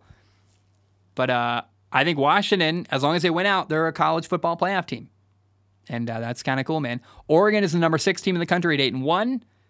Texas is number 7 at 8-1. And Alabama at 8-1 is the number 8 team in the country.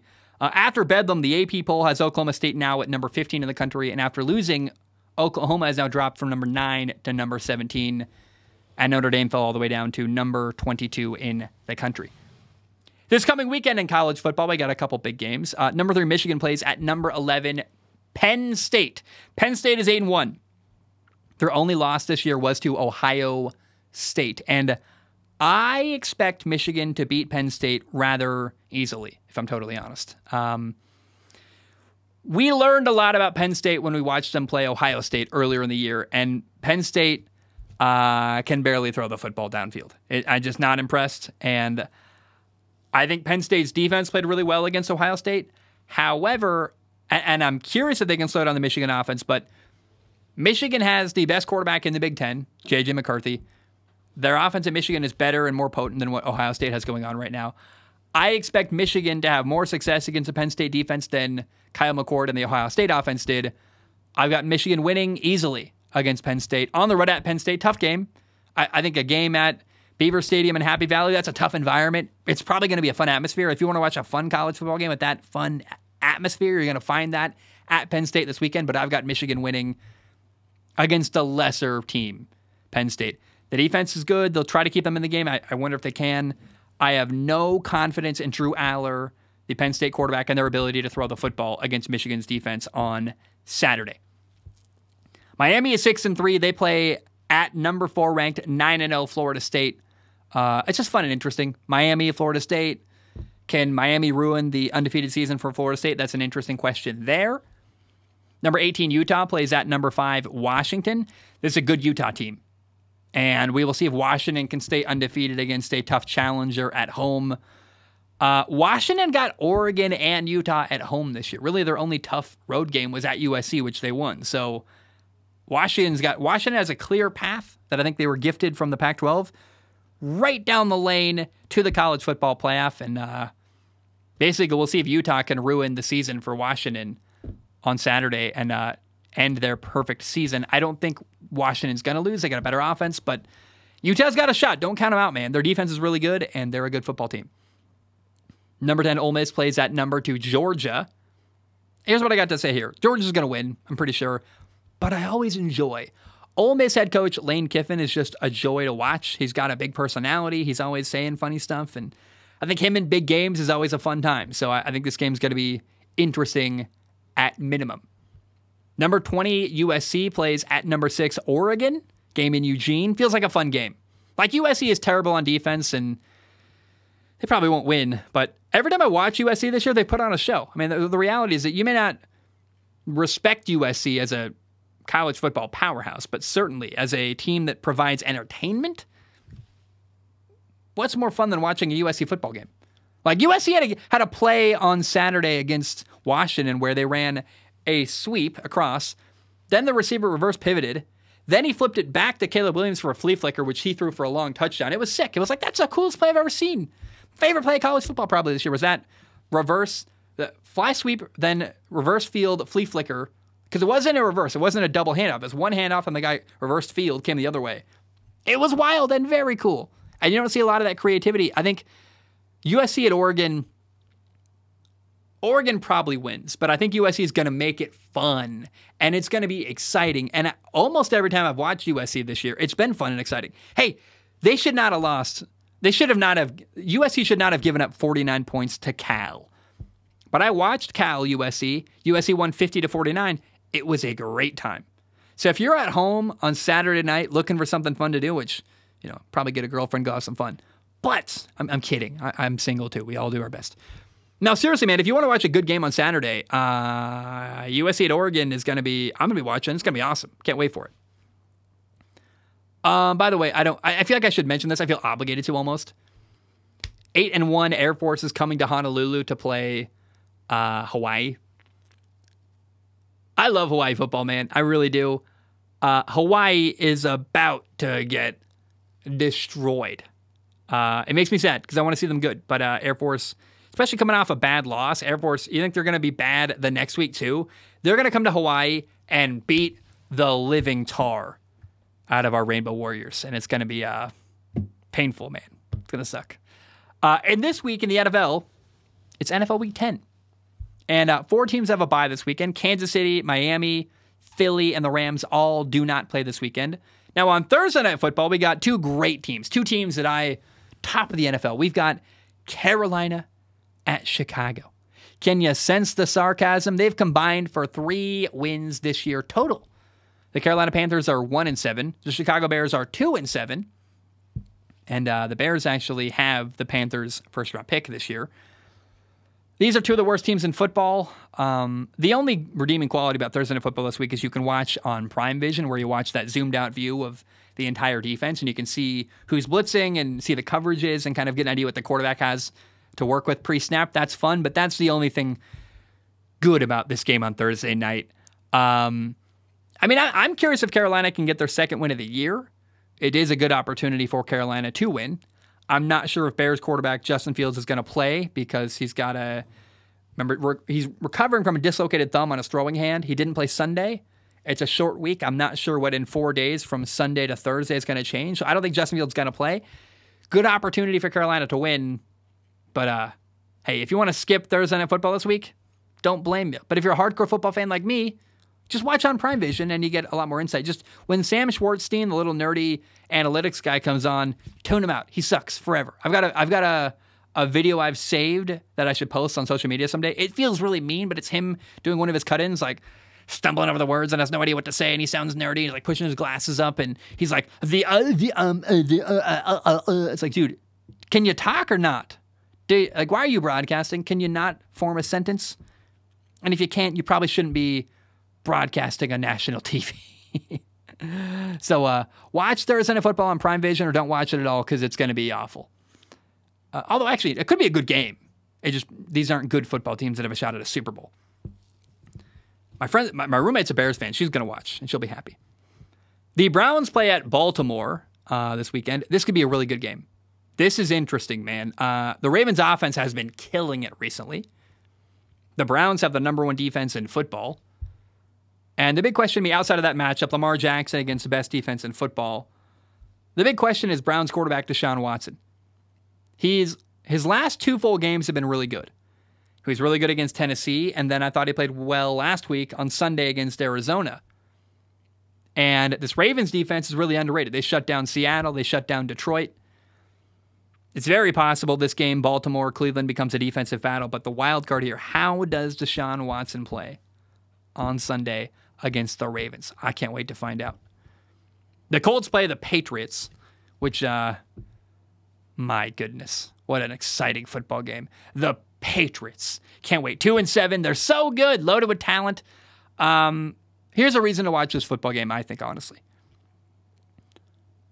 The Patriots keep losing to bad football teams. And I would hope with my heart that they can come back and win. I've given up hope on that. I've let go. But I still think if you're a Patriots fan, you're hoping your team can do something good. And if they're going to have a comeback and do anything respectable this year, it's got to start this weekend. But to me, the reason to watch this game is Gardner Minshew. The Colts quarterback is awesome. The guy at Wazoo, Washington State, you love him. Minshew mania, the Minshew mustache. Watch Gardner Minshew and enjoy him.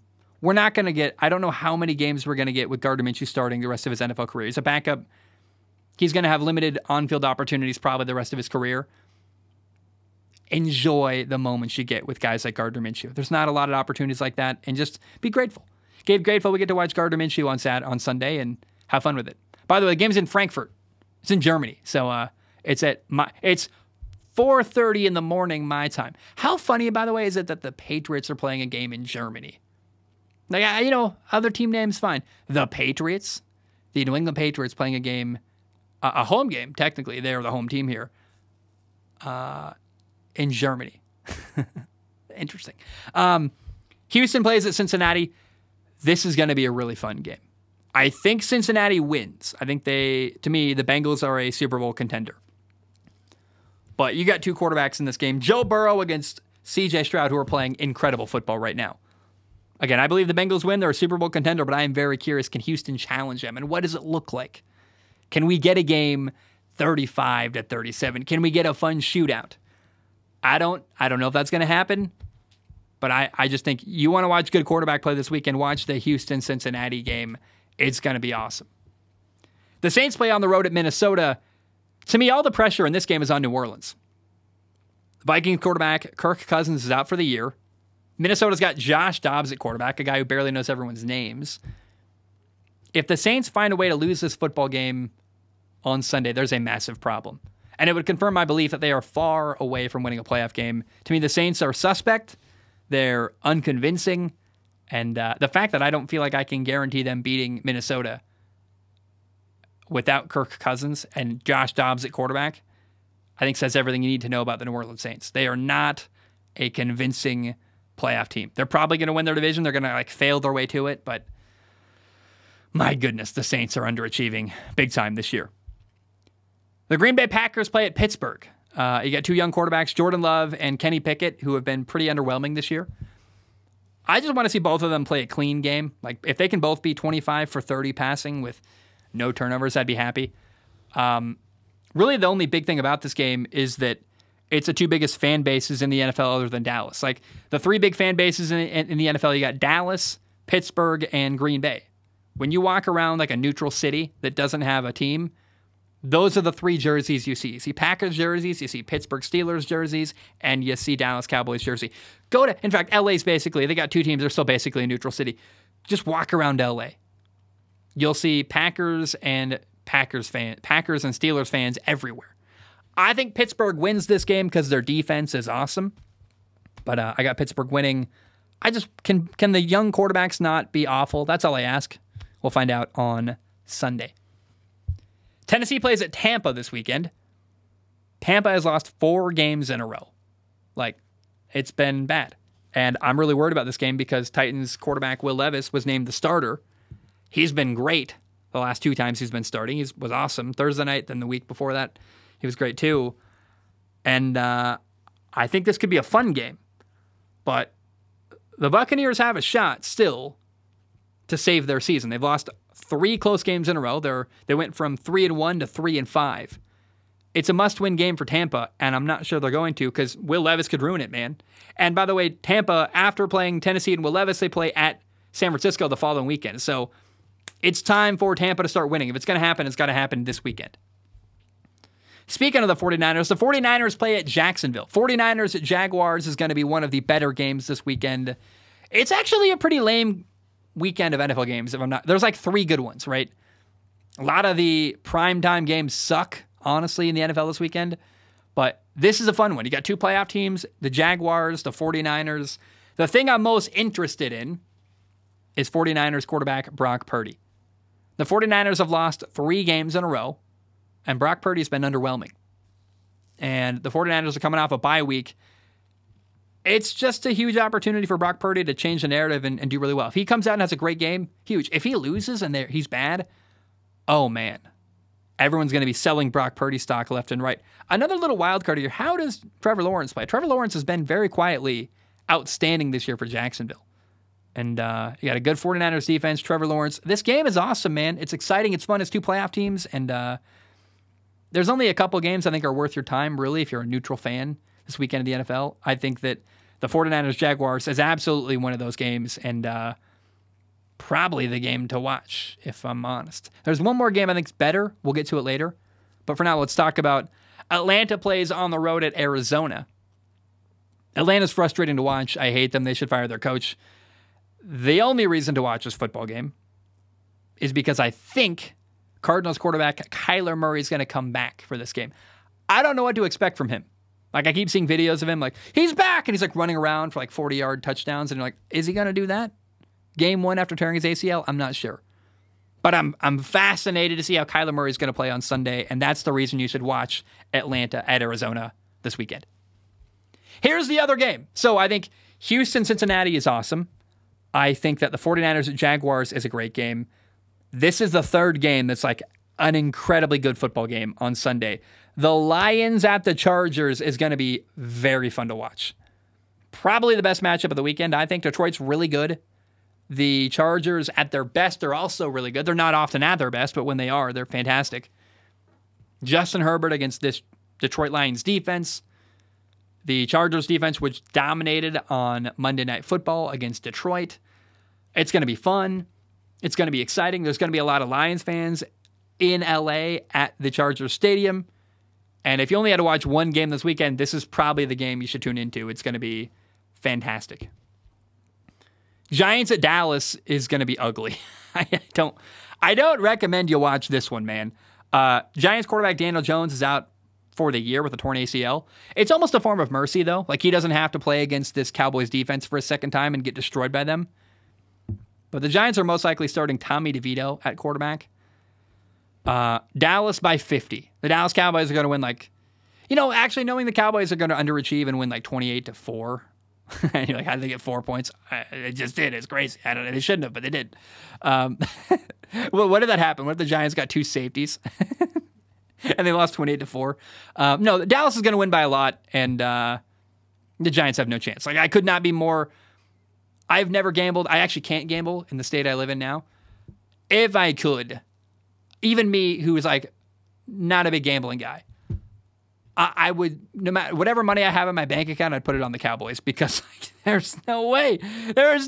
Although watch, the Cowboys are that team that would just totally like leave you out to dry, and you would lose a sure thing because the Cowboys fell apart against Tommy DeVito. Nothing's guaranteed, man. So I don't have the heart to gamble. It's too terrifying. Washington plays at Seattle. I love when these two teams play, by the way. Seattle is playing Washington. What? Oh, you know how many times in my life I said I'm from Washington and people are like, DC? No.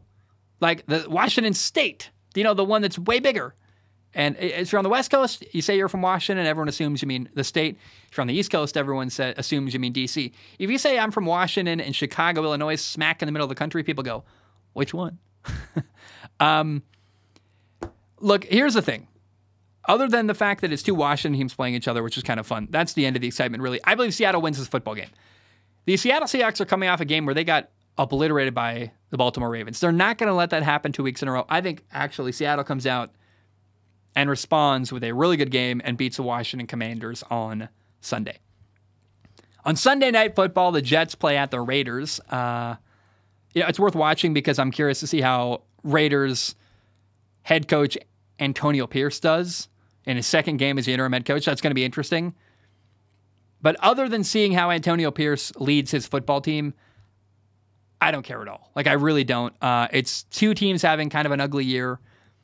I guess really you can watch to see if the Jets can keep their playoff hopes alive. Like, the belief is that if the Jets are in striking distance of a playoff game towards the end of the year, Aaron Rodgers is going to come back. But I want to call this out. It's very lame. This game had an opportunity to be flexed out of primetime. We could have been watching, CJ Stroud and Joe Burrow on Sunday Night Football. Or we could have been watching the 49ers at the Jaguars. Or we could have been watching, the Lions at LA. A West Coast game, same time slot, made it Sunday Night Football instead, push it back a couple hours. Instead, the Sunday Night Football game this week is the Jets at the Raiders. What? That sucks. That sucks for a national audience. And yay, we get to watch Zach Wilson in prime time again. Like, that's horrible, man. You're letting fans down. It sucks. Monday Night Football is another game that... This one's interesting. It's a must-win game for Buffalo. They're 5-4. If Buffalo loses to Denver, that would make them 5-5. And Denver is trending upward. They've won 2 games in a row. They beat the Packers. Then they beat Kansas City, which first time they'd done that in like 16 years. Something like 8 years, something like that. 16 games. This is a home game for Buffalo. All the pressure's on the Buffalo Bills. They cannot afford to fall to 5-5. You have to win. You have to beat Denver at home this weekend. And if the Bills don't win on Monday Night Football, their playoff hopes would genuinely be in danger. So must-win game for Buffalo on Monday Night Football this weekend. Hey, guys, it's time to end the show now with... I feel like if you're listening on the audio-only version, it sounded like I cut it. I didn't. I just pulled away from the mic a little bit. Let's end the show now with questions from Patreon. Here's how it works. You go to patreon.com/Zach Schaumler. It's $1 a month. You can donate more if you want to. Please do. It literally pays my rent for now. Got a new job. Trying to find other ways to pay my rent, actually. It's funny. I'm so bad at selling myself. I'm literally like, hey, don't pay me because I don't have a job. Please, I want to make as much money as I can, and this is a way to support the show and participate in the show. I like the trade. You go to patreon.com/Zach Schaumler. You give $1 a month. You can give more if you want to. My only guarantee is I look at every single write-in with my eyeballs, and I pick the top couple to read on the show. We also have a higher tier. If you support the $5 tier or higher, you get access to the Strong Opinion Sports Discord. Now, I do not guarantee to read your question on the show. My only guarantee, I look at every single question with my eyeballs and pick the top couple to read on the show. Question number 1 today comes from Dustin. Dustin writes in and says, hey, Big Z, how are you? My question is, if Dallas doesn't win at least a playoff game this year, do you think it's time to move on from Dak Prescott? If we do, then should we grab someone in the draft or pick someone out of free agency? I think Kirk Cousins would be an interesting pickup. What are your thoughts? I'll be very concise here. I believe the Cowboys are going to stick with Dak Prescott through next year. They've got an out technically in his contract after this year. But if they get rid of Dak Prescott after this year, 2023, which would be net, then the 2024 offseason, cutting him next offseason would cost Dallas $61 million of dead cap space.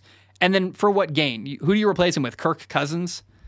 Like, how much of an upgrade is that really? That's not worth the money. So I think the Cowboys are going to stick with Dak Prescott at least through next season, the 2024 season. So we got this year, then next year, and then Dak could be out in Dallas. But, what I want them to do, maybe they trade for Justin Fields, although they already traded for Trey Lance. I think the way you get the next Dak Prescott replacement is by trading for maybe other quarterbacks. Maybe Sam Darnold, pick him up. Maybe something like that who could be cheaper and maybe better. I think Justin Fields could be better than Dak Prescott. I know that's maybe controversial, but he's more talented, surely, than Dak Prescott is. And something like that. Maybe Trey Lance turns into something, but I think Cowboys fans are stuck with Dak Prescott through the rest of this year and the rest of next year because financially it doesn't make sense to get rid of Dak Prescott after this season alone. You guys sent in a lot of really nice messages about my new job. This guy says, J. Rose says, not a question, just a heartfelt message. I listened before you stepped away for HVAC and have recently began listening again. I always appreciate your thought-out episodes that aren't just filled with hot take garbage. Congrats on the plumbing job, and I'm happy to hear you doing well, man. Go Dogs. Do you mean the Dogs? You probably mean the Georgia Bulldogs. Dogs, to me, always were the Washington Huskies. But J. Rose, thank you. I appreciate that. You're very kind. Joe Hamilton writes in. Joe says, hey, man, just want to let you know that your breakup conversation on your last episode cut deep. I can tell you're definitely still hurting from that, and I'm sorry. I was just there myself, and I know the pain. However, and I don't know how many people would agree with me, I am completely on board with trying to end a relationship as amicably and even as friendly as possible. It is the best thing to do. I ended things with my ex about 4 months ago, and it's hurt a lot even still, but I ended things kindly enough that we're still friends. It was something that definitely had to happen, and she now agrees with me, and is partially grateful that I didn't wait and try to drag it out. So just so you know, I'm thinking about you and wishing you all the best. You more than deserve it. Thank you so much, man. I really appreciate that. He also, Joe replies to his message. I want to read Joe's reply to. He says, also, I think that the plumbing job in Hawaii is amazing. Categorically, frozen pipes and issues surrounding that effectively will not exist. And that's an entire brutal area, that job you won't have to be concerned about yet at all. I'm apprenticing as a general contractor and 23 years old, so I'm totally on board with the trades being a great line of work. If you don't know where your life is going, sorry for the long write-in, but I think it's a meaningful enough write-in.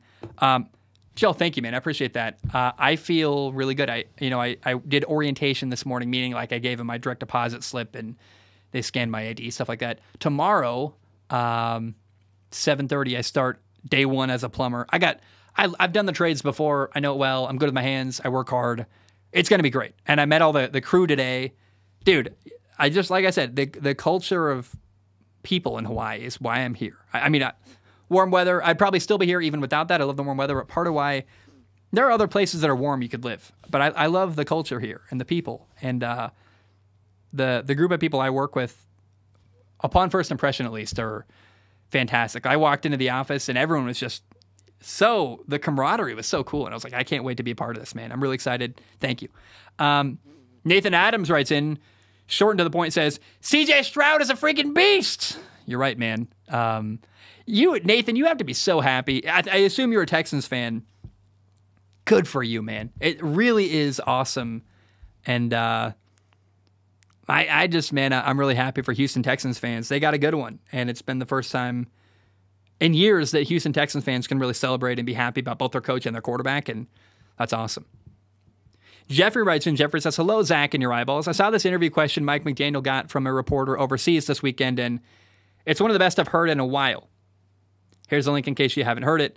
And it's a link to where a reporter with a German accent, I don't know if it was German accent, but it's some accent, gives a really detailed question about the way that they, last year in Miami, ran a lot of RPOs and were taking deep shots. Now this year, they're tightening down formations, using more motion. It's a little more like some of the 50s wing T stuff from the shotgun and running a lot of slot rail concepts, stuff like that. It was a really well thought out question and showed a deep understanding of football. And so Jeffrey says, my question is, it's stuff like this that highlights just how bad journalism can be stateside. What do you think can be done to improve this? Thanks as always. We have a culture in America, especially in American media, of immediacy and of hot takes and of no patience, being first. And frankly, people don't want to take the time to ask a good question. They'd rather ask you about some drama and stir up a whole controversy. How do I say this without... Let me just be real. I think I'm a really good media voice. I really believe that. And I think it's frustrating for me when I see people that suck at media I'm working as a plumber. By choice, but I was not making enough to pay my bills. I had barely enough to survive, and I've been eating rice and hot dogs, basically, literally, for like the entire time the show came back. And at some point, I'm like, look, I can't afford to ship my truck out to Hawaii. I'm eating rice and hot dogs. I got to have another job to pay for more money. And I want health insurance. I think it's a shame I'm not working for ESPN or Fox Sports or doing some big media job.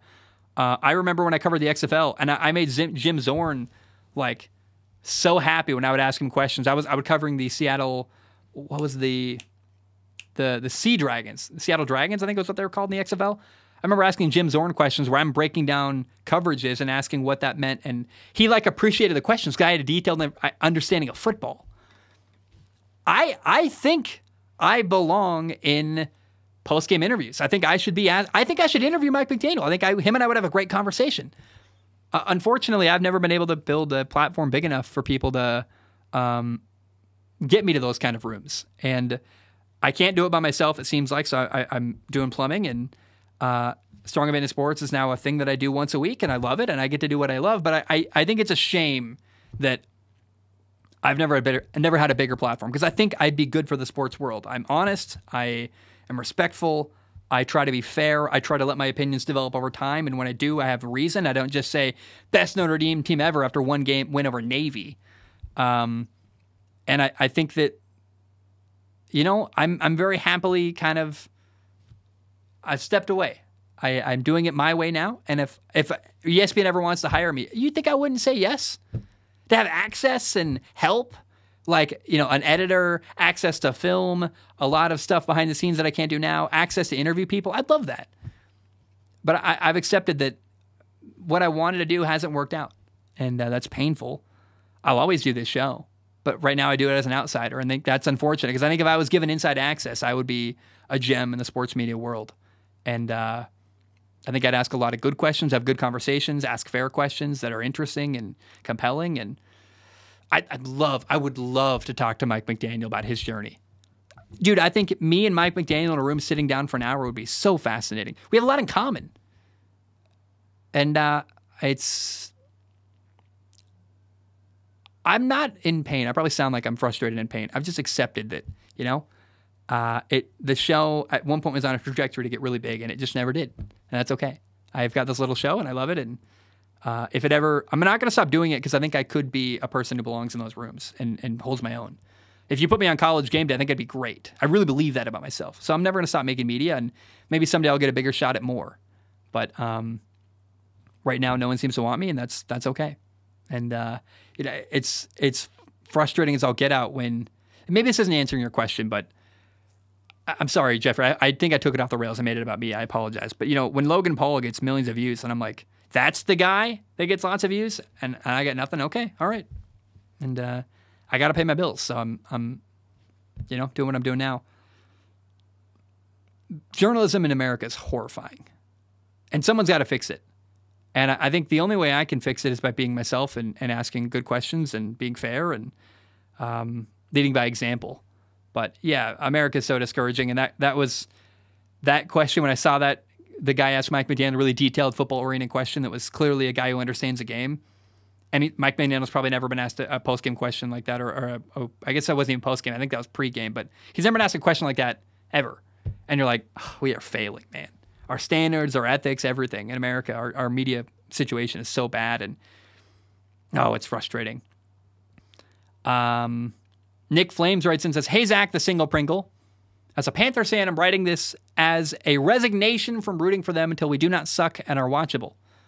Until further notice, I'm a Dolphins fan. Panthers are where depression meets failure.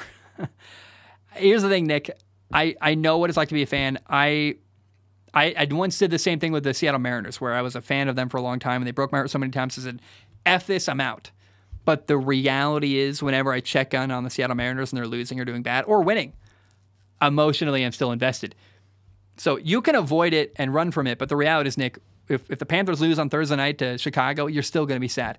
You might be detached and have a more healthy relationship at arm's length with the Carolina Panthers, but don't tell me, Nick, that if the Panthers beat the Bears on Thursday night, you won't be happy a little bit.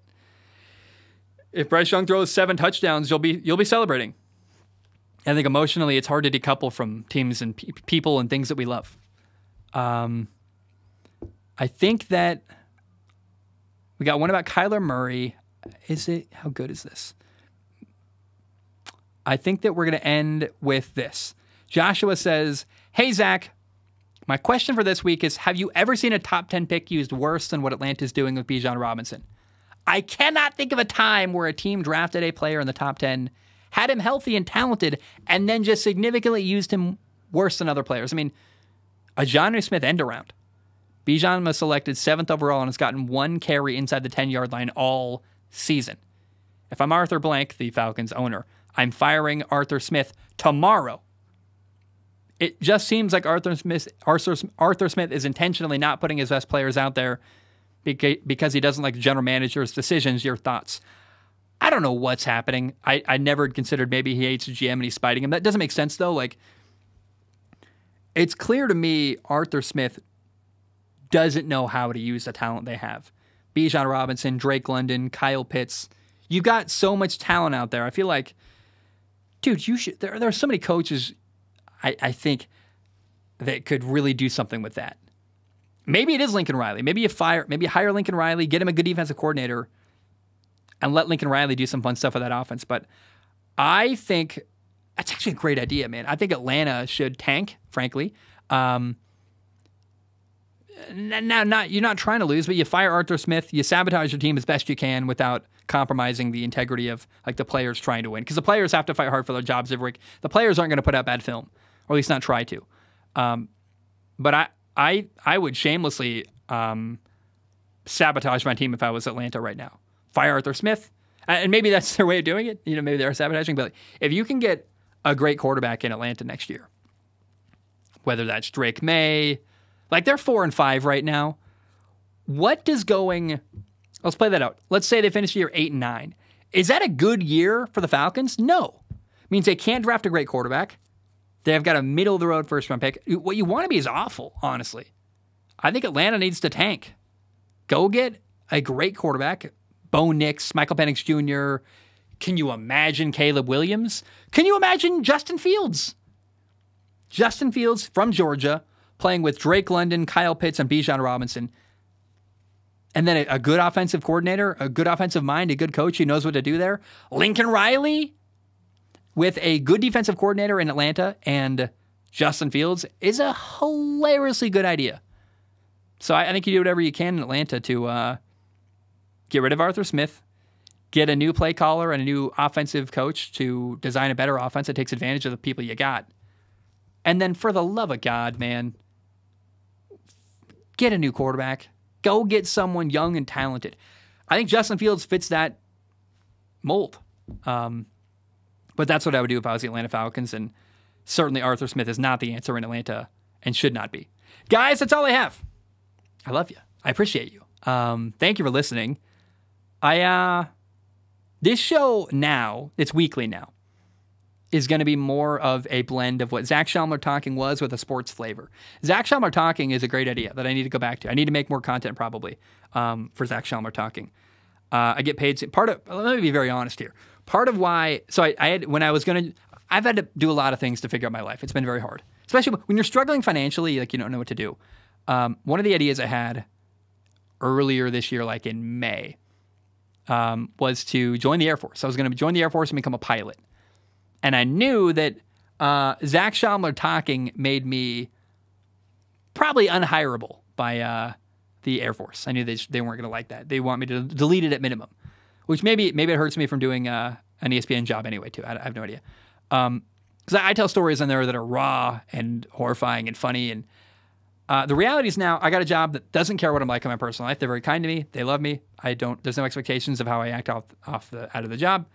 I can do Strong Opinion Sports Weekly, and I was realizing writing last night, I'm like, I need to do Zach Schaumler Talking again. Like that's maybe the best situation in my life where I can make a positive impact on the world, is by talking about my journey and my struggles and share my philosophy as a human and the ways I'm working to grow and maybe be an example for other people out there. So I don't know how yet. I don't know when yet. But Zach Schaumler Talking is coming back. Part of why there's only like 13 episodes out there on Podcast Land because I deleted all the episodes from the podcast world to get them away from. You can make them private on YouTube, but you can't make them private on Podcast Land. You had to delete them. They're public or not. It's an on-off switch. So I've been slowly re-uploading them to iTunes and Spotify, but I can only afford the minimum payment on a podcast host. So I'd have to pay like a couple $100 to like put out 40 episodes in a month, right, to get it all back to what it was. So I just literally money's the barrier. But at some point, I want to do Zach Schaumler Talking, and I get paid soon, I think, by the sponsors finally. It takes 90 days till you're paid by a sponsor. After you read the write-in, once you read, like, this is brought to you by blah, blah, blah, it takes 90 days till a paycheck still comes through. So I haven't even gotten paid by any of the sponsors that have done that yet this year at all for Strong Opinion Sports. And so once that comes through and I start getting paid as a plumber, I think that's a show I could bring back financially. Like I could afford to host a podcast platform to make the show come back. But I want to do Zach Schaumler Talking more, I guess is what I'm trying to say. And I feel unencumbered. I have a job now, so I can make the show whatever I want. I don't owe anyone anything. I am not beholden to anybody.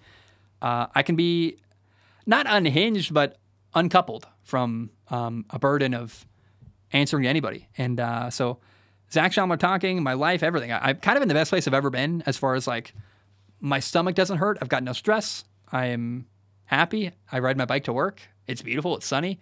And I think one of the things I want to do is bring back Zach Schaumler Talking, which I know is a thing people would love to hear. So I think this show is an example of what it's going to be now. The rest of however long this period of my life is, where we're doing Strong Opinion Sports weekly. We cover last week. We cover next week. Answer some Patreon questions. Have fun with it. I think it's good stuff. I hope you enjoyed it. I love you very much. I seriously, like, if you're listening, I've done 600. This is 616. This is episode 616 of Strong Opinion Sports. It's been a long journey. Technically, I've done 624 because I'm actually 8. The count is actually 8 off, as I've done more than that. And if you're listening, I very much appreciate you. I put my heart and soul into this. I love it. It's a passion project that happens to make a little money on the side, and I'm grateful for that because our economy is insane. But I love you very much, and thank you for tuning in. Hope you have a great day. I'll see you next week on Strong Opinion Sports 617. I love you. I appreciate you. Hey, the 3 big games this weekend. Michigan, Penn State's interesting, but Michigan's going to win. You watch Houston at Cincinnati. CJ Stroud, Joe Burrow's going to be awesome. I can't wait for that. Lions at Chargers, going to be full of Detroit Lions fans in LA. That's going to be a great game. And then the 49ers at Jaguars feels really interesting. Brock Purdy, how does he play? And Trevor Lawrence, you got 2 playoff teams, I think, there with the Jaguars and 49ers. Those are the best games of the weekend you should watch. And I hope you have a great one. Ba-dum-bum. Bam, we are done.